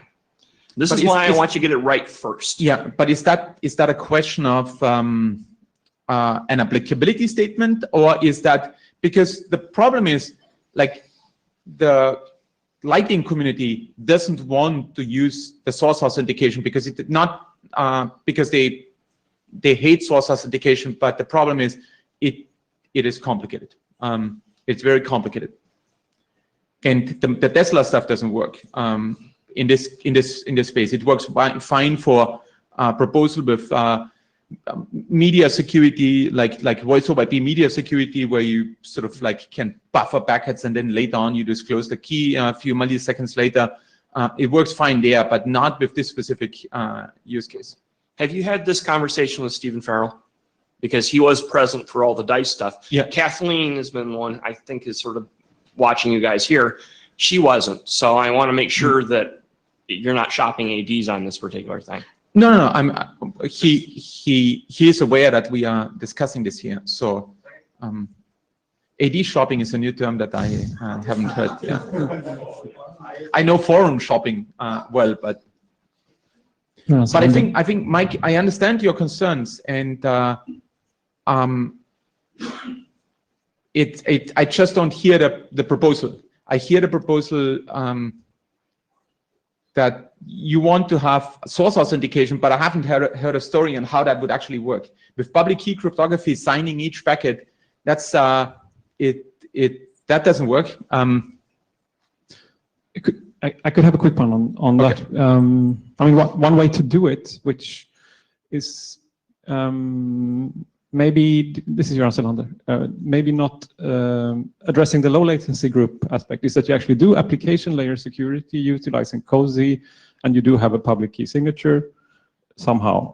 You can still have a shared secret key for doing confidentiality, and you could have a public key, private key signature on the object, and right. And you can think about length of signatures, also sort of strength of signatures. Yeah. But we could. So it's possible, but the question is, will that address the low latency requirement? Probably not. Well, we couldn't get it to work. Short answer is the physics of the world doesn't always allow you to do everything you want to do. I can't teleport to the moon, for example. It's just the way it is. So right now you have limitations because you don't want to pay for a high performance processor in the device to do the public key stuff. That would solve your problem. Okay. You don't want to specify public key cryptography because you want low cost devices. Tyranny of the light switch has caused problems in figuring out how to do security. And there's the radio transmission as well. The packets are obviously much larger. With some of those, like we're talking about the 15.4 radio here. Yeah. Zach Shelby. Have we actually put together data on this? Because, you know, from the public key crypto point of view, I mean, advances in crypto acceleration are coming along pretty well. Processor improvements coming along nicely. Thread, of course, is something with 15.4 we need to look at. It would be great to see some data. So maybe before we just kind of throw out the public key cryptography is not applicable here, we might want to, have some of our friendly researchers in the room go put together some data, publish a paper, and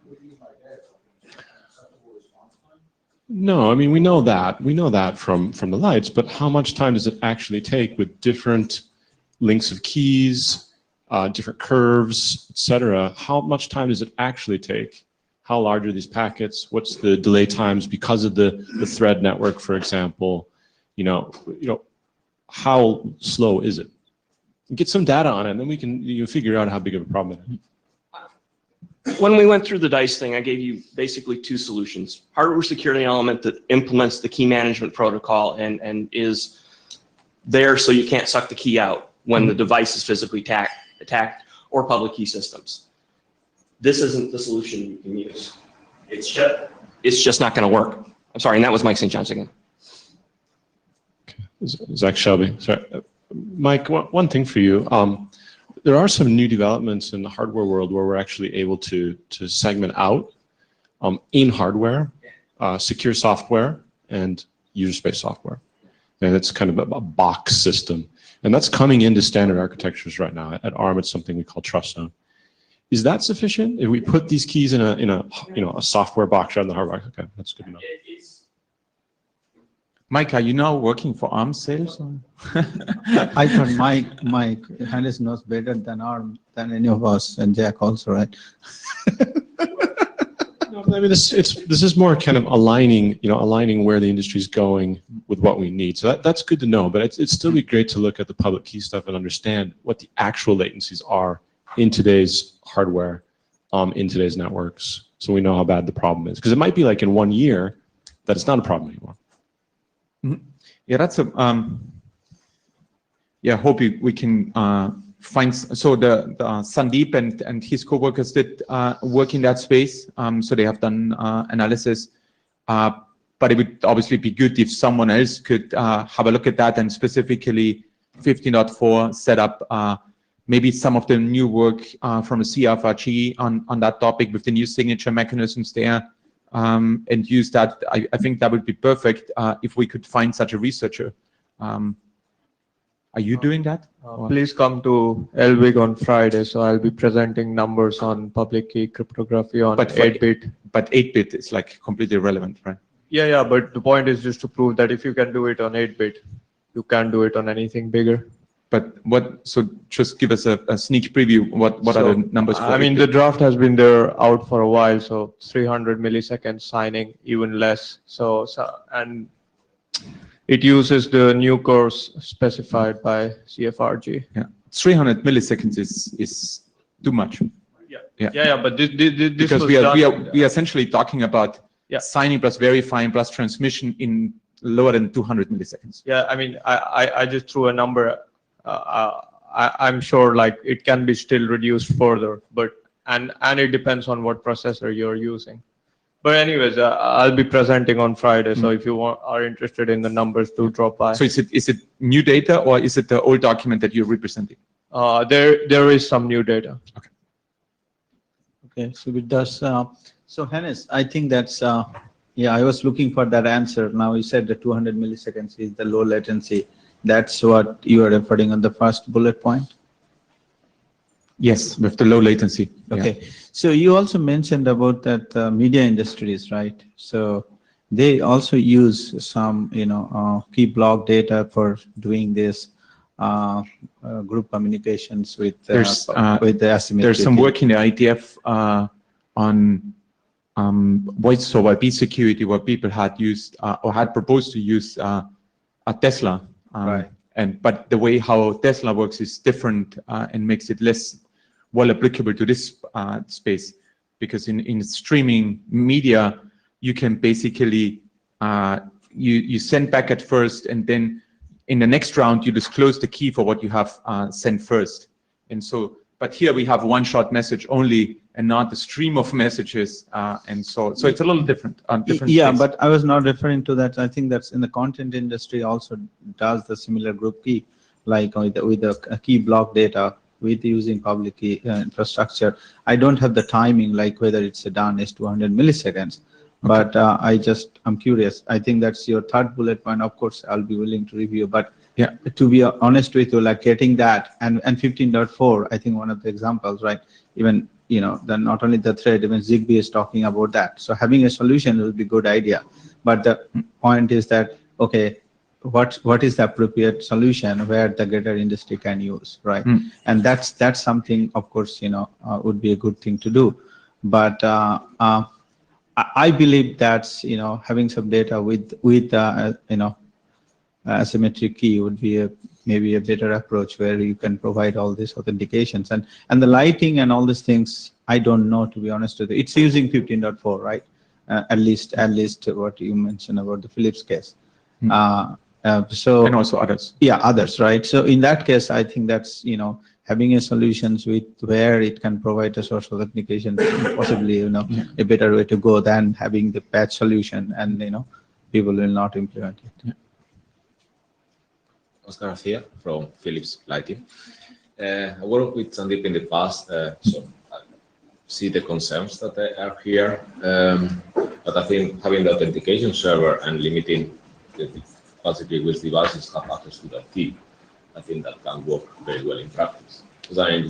And usually how the lighting systems work for that particular case is going to have a trigger, lights go on. So for many of them. Yeah. So now it's better? Yes. So I think that the solution would be, from application point of view, for lighting, very fine. In the end, we want to sell systems, yeah. So and we want them to be secure, and we can make this working. And we have authorization server. Only the lighting devices will be receiving that key, and the threat there is very limited, yeah. So if you press if a sensor, light sensor, yeah, switch on the light, yeah, it's only going to be able to switch on the lights, and the lights will be off after 15 minutes. You cannot trigger an off, and the same with the switch.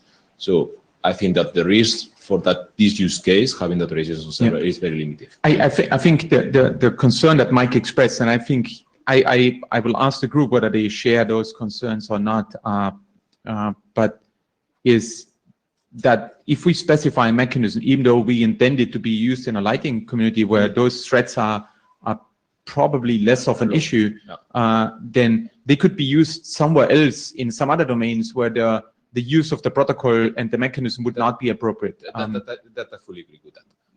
And that I think is having the authorization server and making a good use of it. Having good data from the public key, that would be great, but we have to consider that we have resource-constrained devices, even if the devices become more powerful every year, and the timing is 200 milliseconds for everything. Yeah. So I know maybe someone of you, like if we have a couple of researchers also in the room, is any one of you sort of has some spare time to look at those, that collecting that data? I see now the researchers sort of hiding. Mohit, you could look into that? Sure. I just checked my draft again. So for one of the libraries, it was 1.4 milliseconds. So it is possible, but I can look into symmetric key and some others as well. So okay, yeah, that would be perfect. Yeah, thanks. That would really be helpful. Yeah, Sananda.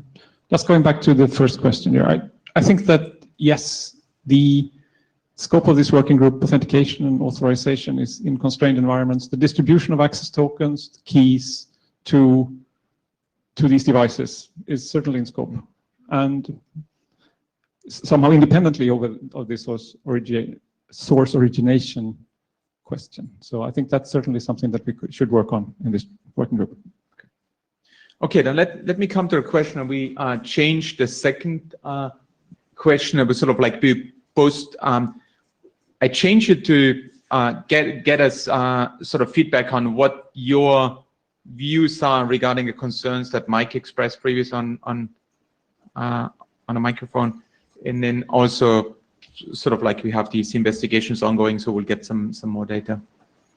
Yeah, sure. The second. So, Hannes, I want to clarify one thing with you. When we are talking about that, the constant latency or low latency for the link, we are talking about the last mile, correct? The last hop. not that entire path from your key distribution server or the authorization server to the end device. It's just maybe from the gateway to the end device where this is a wireless link, where that particular link is the low latency link. That's correct. Not the entire one. The authorization, the other authorization aspects in obtaining the group key would be done ahead of time. Correct. Because otherwise it's very difficult to meet those. Exactly. So I think that's a very important assumptions Sure. to make about that. Sure. Okay, what is the low latency link we are talking Right. about? It's the last mile, Yep. not the entire link. Okay. Okay. So I need your feedback. So do you want to ask the question since I'm speaking, or is that okay if I do? Okay. So the first point is it's sort of a repeat of the question I asked in Yokohama already. We collect data for the public key. Something that should be also collected is in some use cases, you have devices that are powered by batteries or just by pressing a button. So basically with the energy that is coming from pressing a button, so you should be able to sign and send the signature, yeah? Interesting, okay.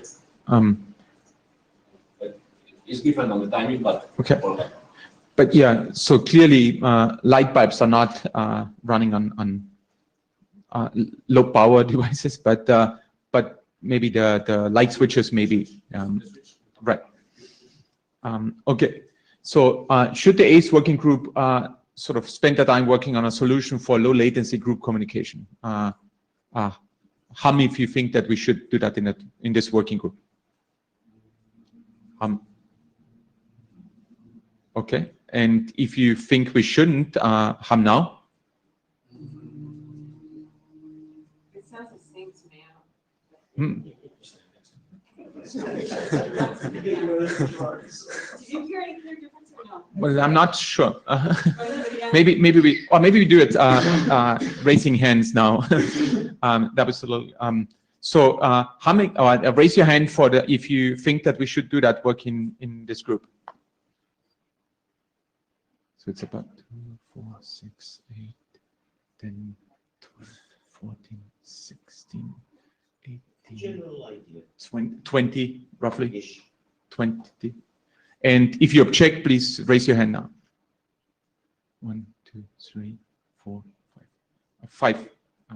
Okay, that was work. Okay, that was good.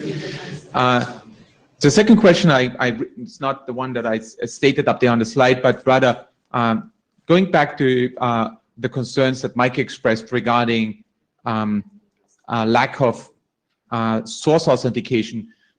I would like to get a sense whether people sort of share those concerns or whether they do not, or they haven't understood the issue to begin with.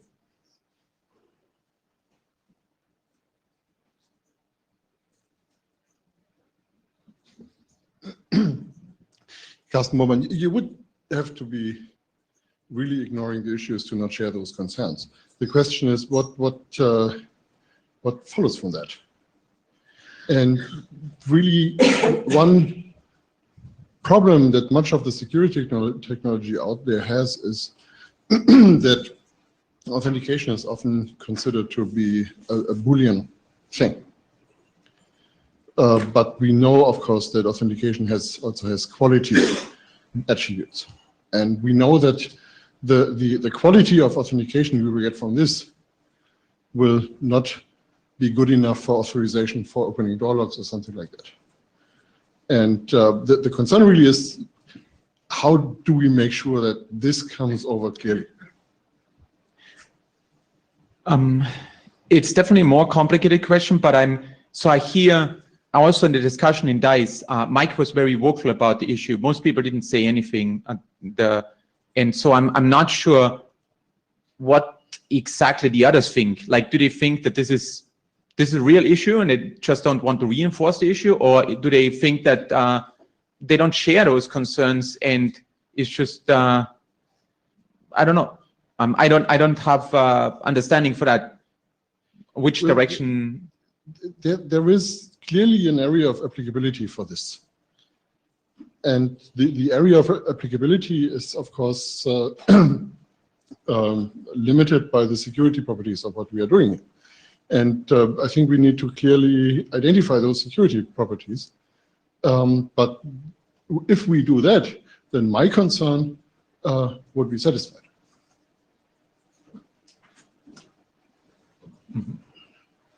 Karsten actually more or less just said what I stood up to say, which is it's a problem, but I think you can clearly identify why it's a problem and in what circumstances people may say it's not a problem. Right. But in general, I think that not being able to authenticate a command that you're going to receive, you have to be acknowledging that you're operating in a low security level. So it has to be you clearly are authenticating it, but it just belongs No, to the you group. won't. You are not authenticating who it's coming from. From the group, it comes. You authenticate. It's not an unsecured command. It's a command from the group. It's actually in case of the concerns that. So if I try to rephrase the concerns that Mike has expressed, there are certain there's an applicability statement that goes with the mechanism, and is it enough to document that applicability in the document? And Carsten, I believe, just said if it's properly phrased, it's okay. But Mike says people will misread it and misunderstand it. Will nevertheless, regardless of what's written in the document about the applicability statement and the suitability of the environment, will nevertheless use it in some other environments where it's actually a problem. Ludwig Seitz here. I actually agree very much with what Karsten says, and I want to add something to it. We should document, actually that was a discussion we had in DICE. We had come at some point to a semi-agreement that we should write a very stern security considerations section where we describe the intended use case for this. And then whatever security solution we come up with, fools will find a way to use it in an unsecure way. They are ingenious. Fools are ingenious in finding stupid ways of using our solution. And I think that's the best we can do. I mean, it is clearly a concern for the lighting industry, and it would be good to address it. And I think that's the best we can do. We state, do not use this for doors or other things. Then don't try this at home. Exactly.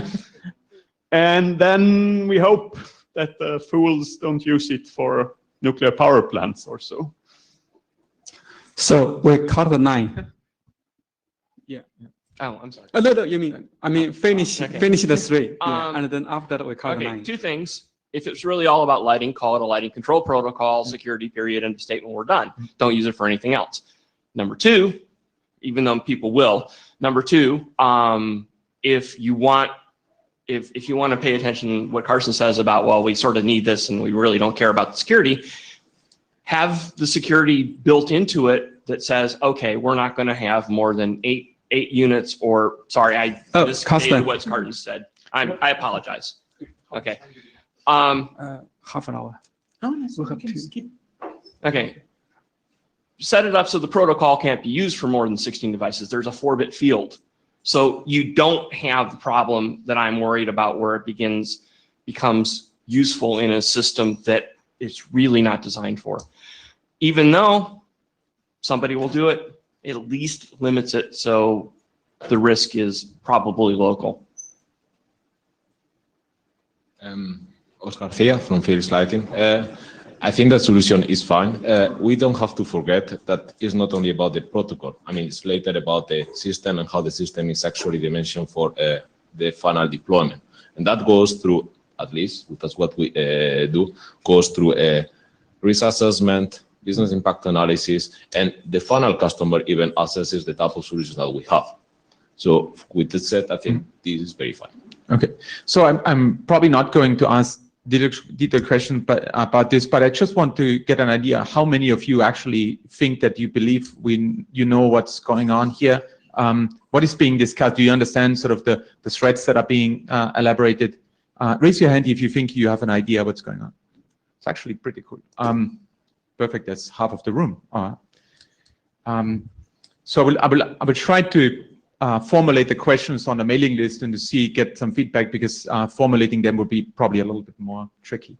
Coming more to the sort of management-related aspects. So if we work on a document, who would be interested to review such a document? Who would care?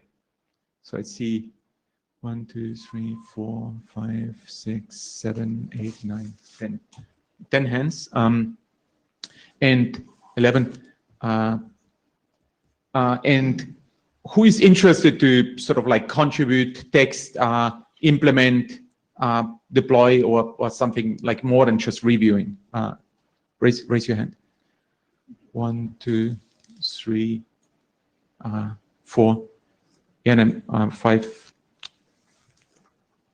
persons. Okay.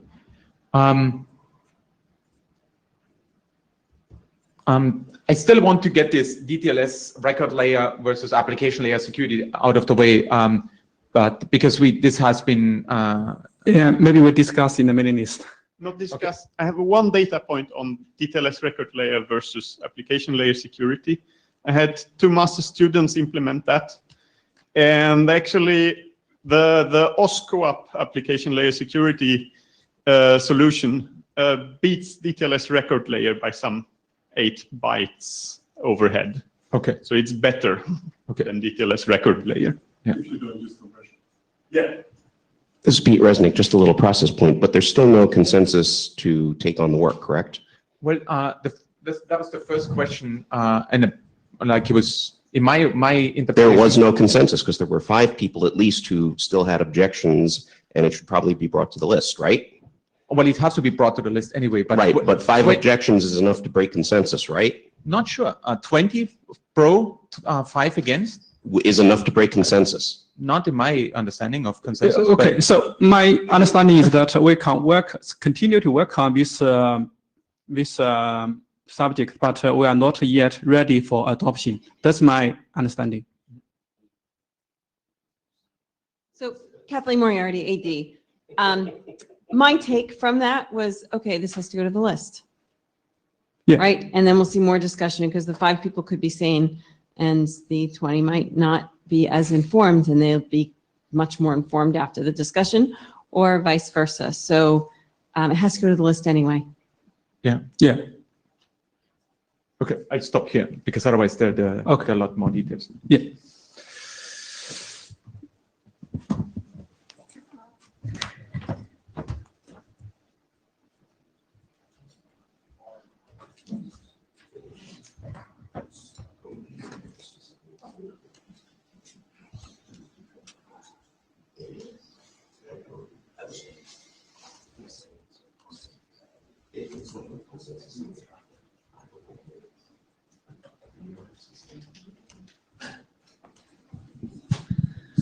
Okay, so good morning to everybody. This is my first time in one of these meetings. So my name is Daniel Calvo, and I am part of the Research and Innovation Department of Atos in Spain. I am going to talk briefly about the status of these drafts, that is titled Privacy Enhanced Tokens for Authorization in ACE. The main author is Dr. Jorge Cuellar from Siemens, but unfortunately he's not able to attend to this meeting. So I will try to do my best to explain you the current status of this draft. So obviously, constrained devices are our main goal. They are using a huge amount of applications, and we have, as it's obvious also, strong requirements regarding the memory and the energy consumption, because they are typically powered from batteries, and we have also to implement some mechanism to collect and store energy from external sources. So at the end of the day, we can think that the most important point for this objective for these devices is to achieve a good trade-off between all these constraints, and achieving an energy efficient behavior is also a very challenging point. So following what is proposed in the actors use case, we have identified the entities that are going to intervene in our draft. We have the authorization server, the client, and the resource server. in this approach, we have considered the client authorization server as an optional element for simplicity. And the goals that we want to achieve with this draft are to propose a potential solution for some of the problems that are common to most constrained environments, to achieve privacy preservation so that information between all these entities is ensured. Special mention deserves the resource itself because the consent of the owner is needed. Also, we want, as it's obvious, to authorize one or several clients to perform operations over the resources of a server. And in this point, we have to be able to prevent replay attacks and also to take into account denial of service. That could be a very critical issue in some applications like healthcare. All these goals or requirements present a conflict because in many cases, algorithms and mechanisms to enforce privacy and confidentiality are computationally intensive and therefore energy inefficient. And we can think about some extreme cases where the processing time and energy needs will be even higher than the needed to transmit the data itself. For instance, in one of the projects where we are working, some of our partners have implemented a DTLS protocol based on a board with a Cortex-M3 processor, and they have obtained handshake times for DTLS of more than 100 seconds without hardware acceleration, obviously. So we propose an architecture where the client and the authorization server communicate through secure channels like DTLS. And the weakest link is between the client and the resource server because there we have the most restricted constraints. Therefore, we propose not to use protocols that introduce a lot of overhead in the transmissions and require a lot of computing resources. It's also needed a shared key, a shared secret between the resource server and the authorization server. So this slide tries to summarize the exchange of messages between all these entities. Initially, we assume that there is that the server and the authorization server share a long-term secret and a secure channel. The long-term secret could be a shared key implemented via USB physical security, but we don't assume any particular concrete secure channel, but it must be stressed that the security of the overall protocol strongly depends on how secure the channel is. Initially, the client does not have a valid access token to perform a request over the resources of the server, so it may try to send directly commands. The server will check that there is not this access token, and it will answer informing about the address of the authorization server.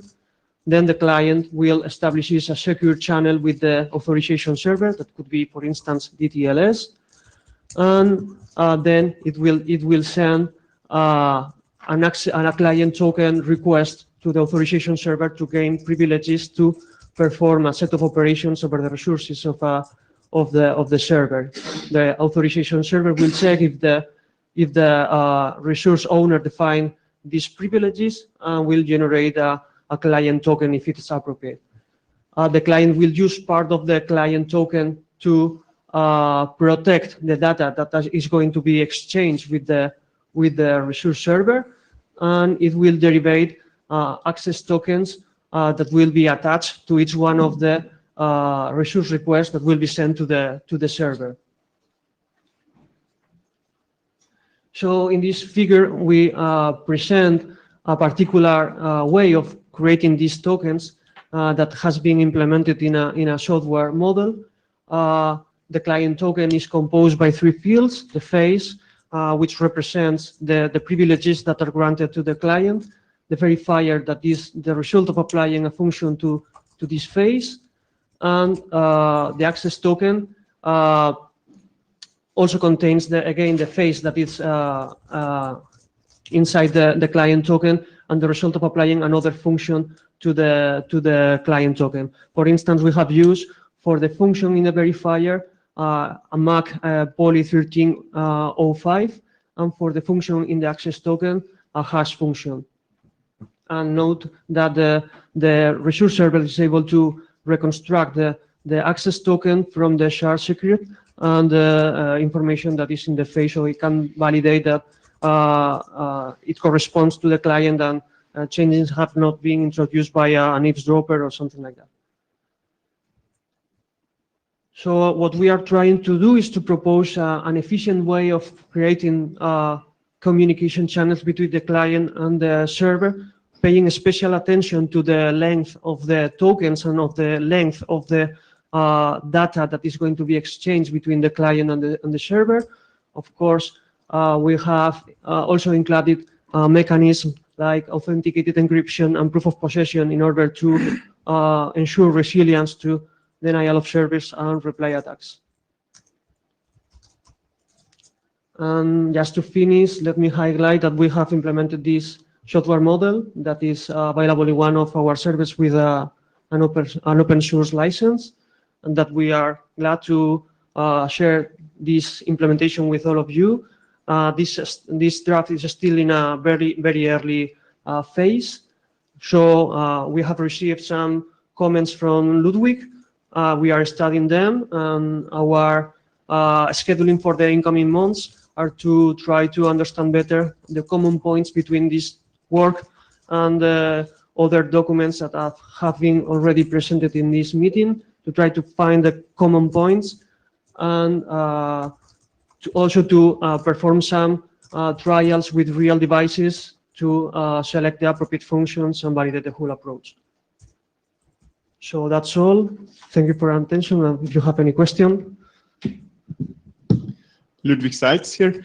I think the general idea of this work is really useful, like providing unlinkability for clients sending multiple requests to the same resource server, so that in privacy-sensitive environments, this is a really good thing to do. What I would personally recommend is, why don't you make this like a profile or a extension of the OAuth authorization model that the working group is currently working on, because that I think would be even more useful. Then we have the framework that lays like the base functionality, and if you build upon that, then it's going to be much easier to get implementations out. And I think privacy enhancing extension to this OAuth draft is going to be a really welcome addition to the ACE work. Yeah, as I said, in that, the way it's done right now is it defines a separate protocol, and I don't think that's very useful. As I said, the main author of this draft is Jorge Cuellar from Siemens, but I think that his main idea for the incoming months is to follow this line, to really try to understand well your document, the OAuth document, and propose maybe that this work is a profile or something like that. So we will do it like this. Carsten Bormann, yeah, I think this draft actually goes a lot into the right direction. I just was wondering about the source code availability. Did you do that already? Or? About it's a GitLab resource, Yes. a GitLab server. It's a Java model. Yeah, but it doesn't work. Sorry? It doesn't work. The link. Yes. Okay, I will check it and send it through the mailing list. It's supposed to be available. Just okay, sorry.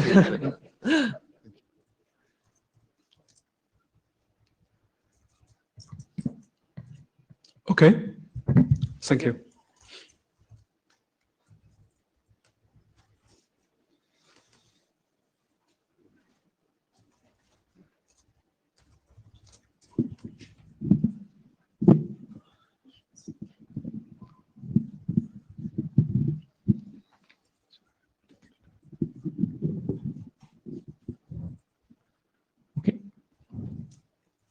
So, Göran Selander, this is joint work with my colleagues John Mattsson and Francesca Palombini, and this is already something that Ludwig introduced here in the presentation of the OSCOAP profile for ACE.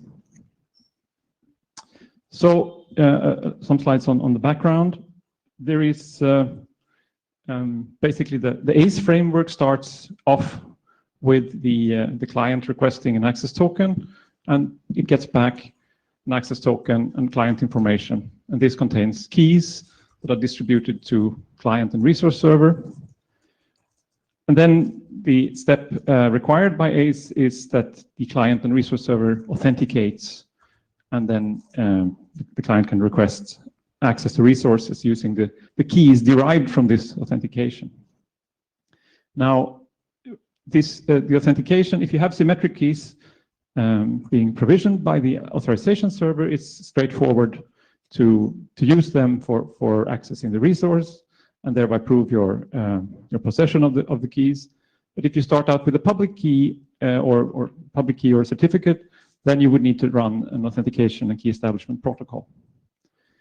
And now it starts depending on which layer you are working on. So if you're working on transport layer, then you would use TLS or DTLS. You might consider using IPsec, or you might consider using some other security protocol running over some specific layer. If you want to do NFC or Bluetooth or something else. So that's a requirement. There should be keys established so that you could access the resource in a protected manner. And this draft is one key establishment protocol which is independent of layer, and it's called ad hoc. And I'll give you the expanding of the acronym in a later slide. So ad hoc is based on COSI. Next slide, please. And I don't think I need to do this part of the presentation so much in detail.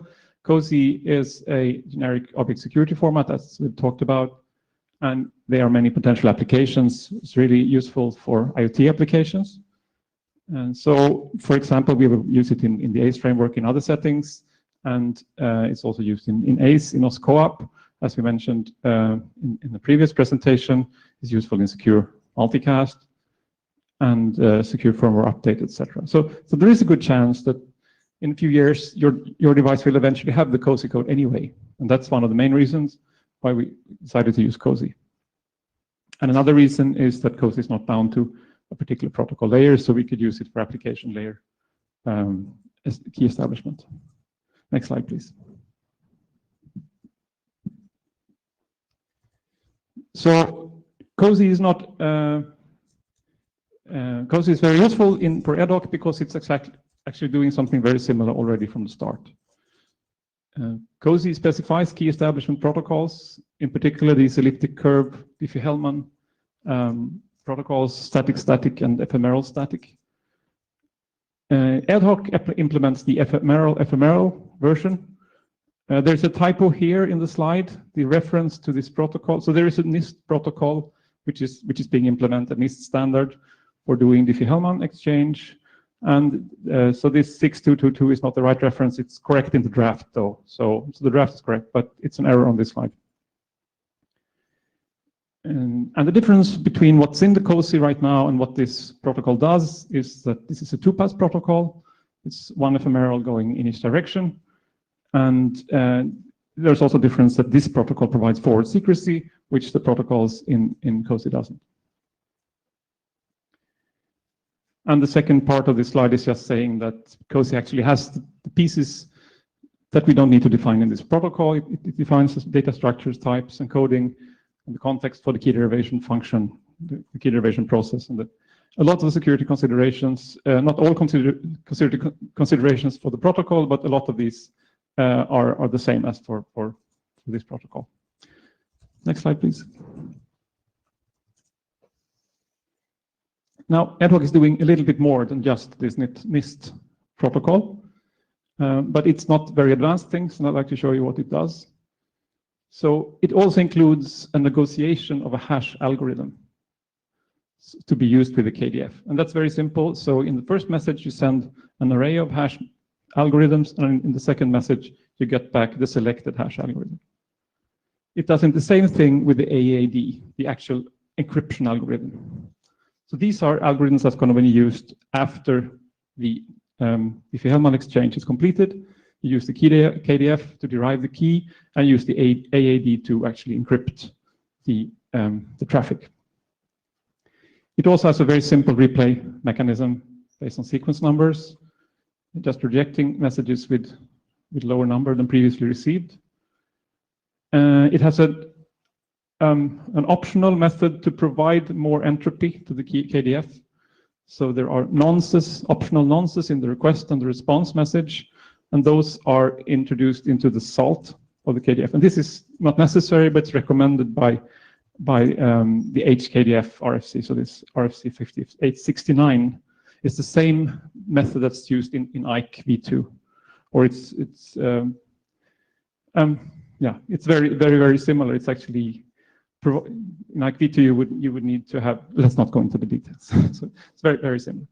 It's basically just to say what this RFC is saying is that you could actually have a salt which is just zeros. That's fine. But if you can, please try to provide more entropy. And what we do is that you allow either the client or the server to provide, and you can also provide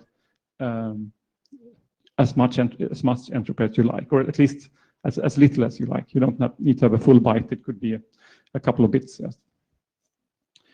And finally, the party, as we said, this is an authenticated Diffie-Hellman exchange. You have established your keys using the ACE framework. You got the keys from the authorization server already, either the pre-shared keys or the raw public keys, or the trust anchors for the certificates.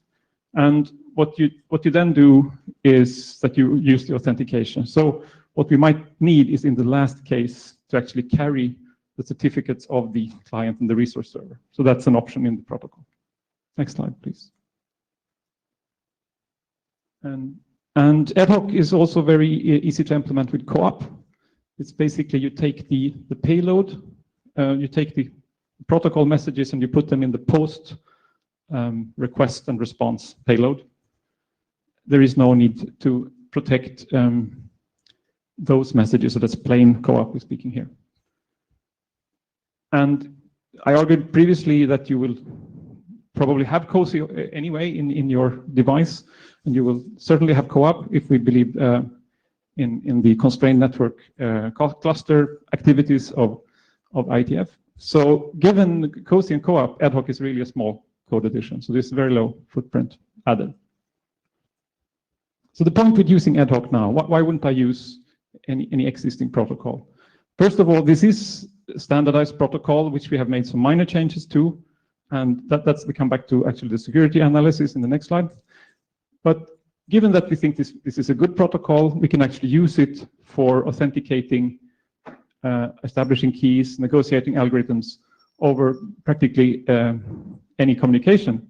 So, for example, we could use it for co-op over foo. And so it could be useful for Bluetooth, for example. And moreover, you don't require co-op actually. So co-op is just a very practical way to transport the message back and forth if you have co-op implemented, but if you have not, then you can use some other request and response mechanism of your link layer, for example. Here's an example of message sizes with pre-shared keys. There are some assumptions behind these message sizes. It's not the maximum, it's not the minimum size of the message, but you could look into appendix for the details. And with BSK, a typical size would be around 80 bytes that's pre-shared keys, and with raw public key, that would be of the order of 140 bytes. With certificate, it obviously depends on the size of the certificate. Next slide, please. Oh yeah, and this is the name. So it's ephemeral Diffie-Hellman over COSI. Last slide, I think. Yeah. So we got some comments, and we will update the draft based on those comments. We like to find a home for this work. We hope you think it's something that's worth working on. We would like to send it to CFRG for review. I had contact yesterday with Kenny Patterson, and he said that yes, go ahead. This looks like a nice input to the mailing list. Please send it. He said also, please consider that CFRG is a research group, and this sounds very much like a very standard application of an existing protocol. So he didn't see very much resource aspects related to this protocol. he actually considered that we should get a student doing formal verification of the proof, like a master's thesis student or something. If anyone is interested, please let us know.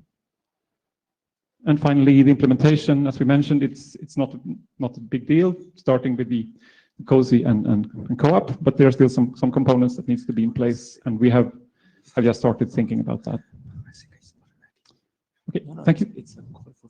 Oh, sorry, is the question? Yeah, just a second. I have just a question for you that you seems to doing the authentications with also option with public key, right? But yes. What is the rationale you have not chosen ephemeral static, only ephemeral? Sorry, there was a noise, someone going out. Could you please repeat the question in the mic? So instead of choosing that ephemeral static, you chose ephemeral, although you have already public key there. So I just want to know that what's the rationale you have chosen that. Yeah, so the question is whether we could use the existing key instead. And I suppose that's right. That doesn't give you the same forward secrecy properties, though, because not both parties contribute to the shared secret eventually. So it wouldn't give you forward secrecy in the same setting as ephemeral. We actually, if you're interested, we had a discussion around this previously, and we could talk offline about. Yeah, I think we can talk. I'm sorry, I just didn't read your draft. Also, I'll read it. No problem. I just wanted to verify with you. Yes, it is a good question. I just let's take it offline, because there was a problem. There is a problem. Let me just say a few words on that. There is a problem. So this is a simple protocol for the simple security analysis from the point of view that we already assume pre-established credentials. That's what makes this a simple analysis. That's why we don't need. That's why it's not a research topic. If we want to go into the case of using an existing public key, we would need a more careful analysis. Okay, thanks. So about the second question, find a home for this work. So any feedback? Or do you have any initial? Maybe I could say something about this. So I think that this working group is a good working group for the reason that we are working on COSI with other respects. So we are doing the CBOR web token here. We're doing ACE, which is using COSI. And so I think this is a good candidate. We also have this is a security group, security area, which compared to core, this is a better candidate, I think. The best candidate would be COSI, but COSI is closing down as far as I understand. I don't know. So that's my main argument, I think, for proposing this to be the right working group.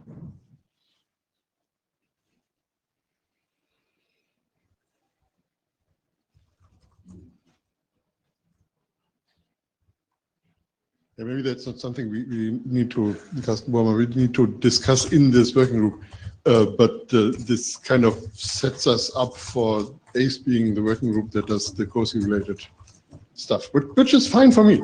I mean, this working group is not yet completely overloaded with stuff, so we can do that here. So I don't mind.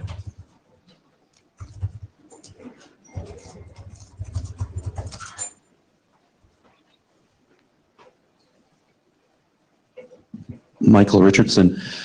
So Göran and I have talked a lot about this protocol from the point of view of six-stitch bootstrapping, and particularly to not using anything in bootstrapping that application people didn't already have a reason for including. Particularly, bootstrapping code runs once, and I think it will be a very, very difficult discussion in a product management group. Product manager to say, yes, I have these tens of kilobytes of code for bootstrapping, and could you just please fit it in your system and you'll never use it again. So this is why I think it's very important that we pick up, that we have a key agreement protocol, which is going to otherwise be used in constrained devices for some other purpose.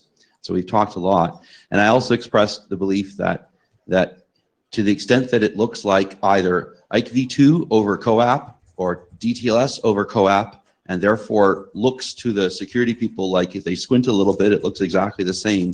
I think it's a really good thing if that looks that way.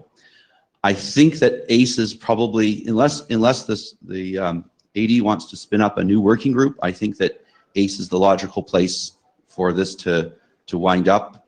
And I don't think that a new working group is necessarily is needed,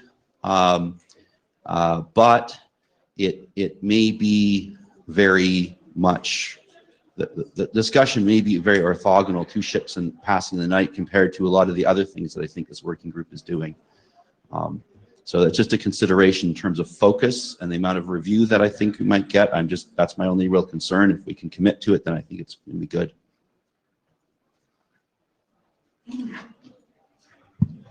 Okay. Thanks for the feedback.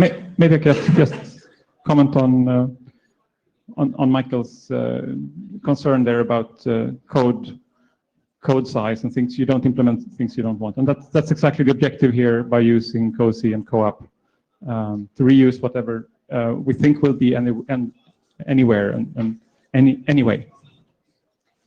Kathleen Moriarty. So I thought we had discussed this already. I'm not sure. Before my leave. I don't think so. No. No? Not particularly. I think we discussed the CBOR web token and moved that to ACE because that was a CBOR related, a COSI related thing that we couldn't continue in COSI. And that's the same argument why I think this also relates to this. Okay. Sorry. Okay. Thank you. We are done. Thank you. Thank you, guys. Hi, Hannes. I don't think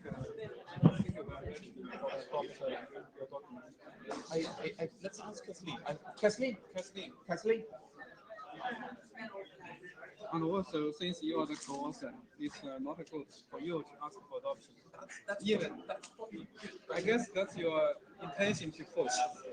It's my intention. Because you're going to discuss with me and then ask for adoption. That's true. But that's why. Yeah, I think it's not necessarily the question about adoption is not because there are two documents. I think it's the question of like, should the group work on that document? I think that we got answer, right? We got answer already.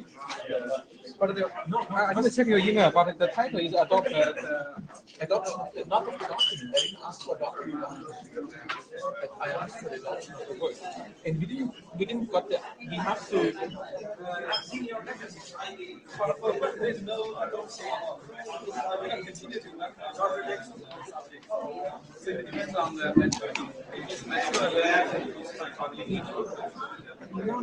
It's not about the document. So the discussion was. Let's ask Kathleen. Yeah.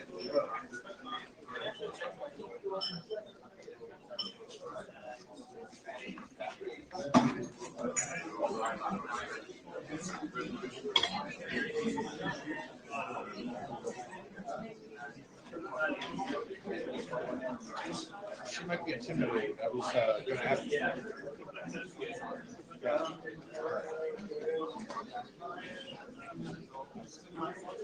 I was talking about including Peter Vanderstock and Oscar. Yeah, more security.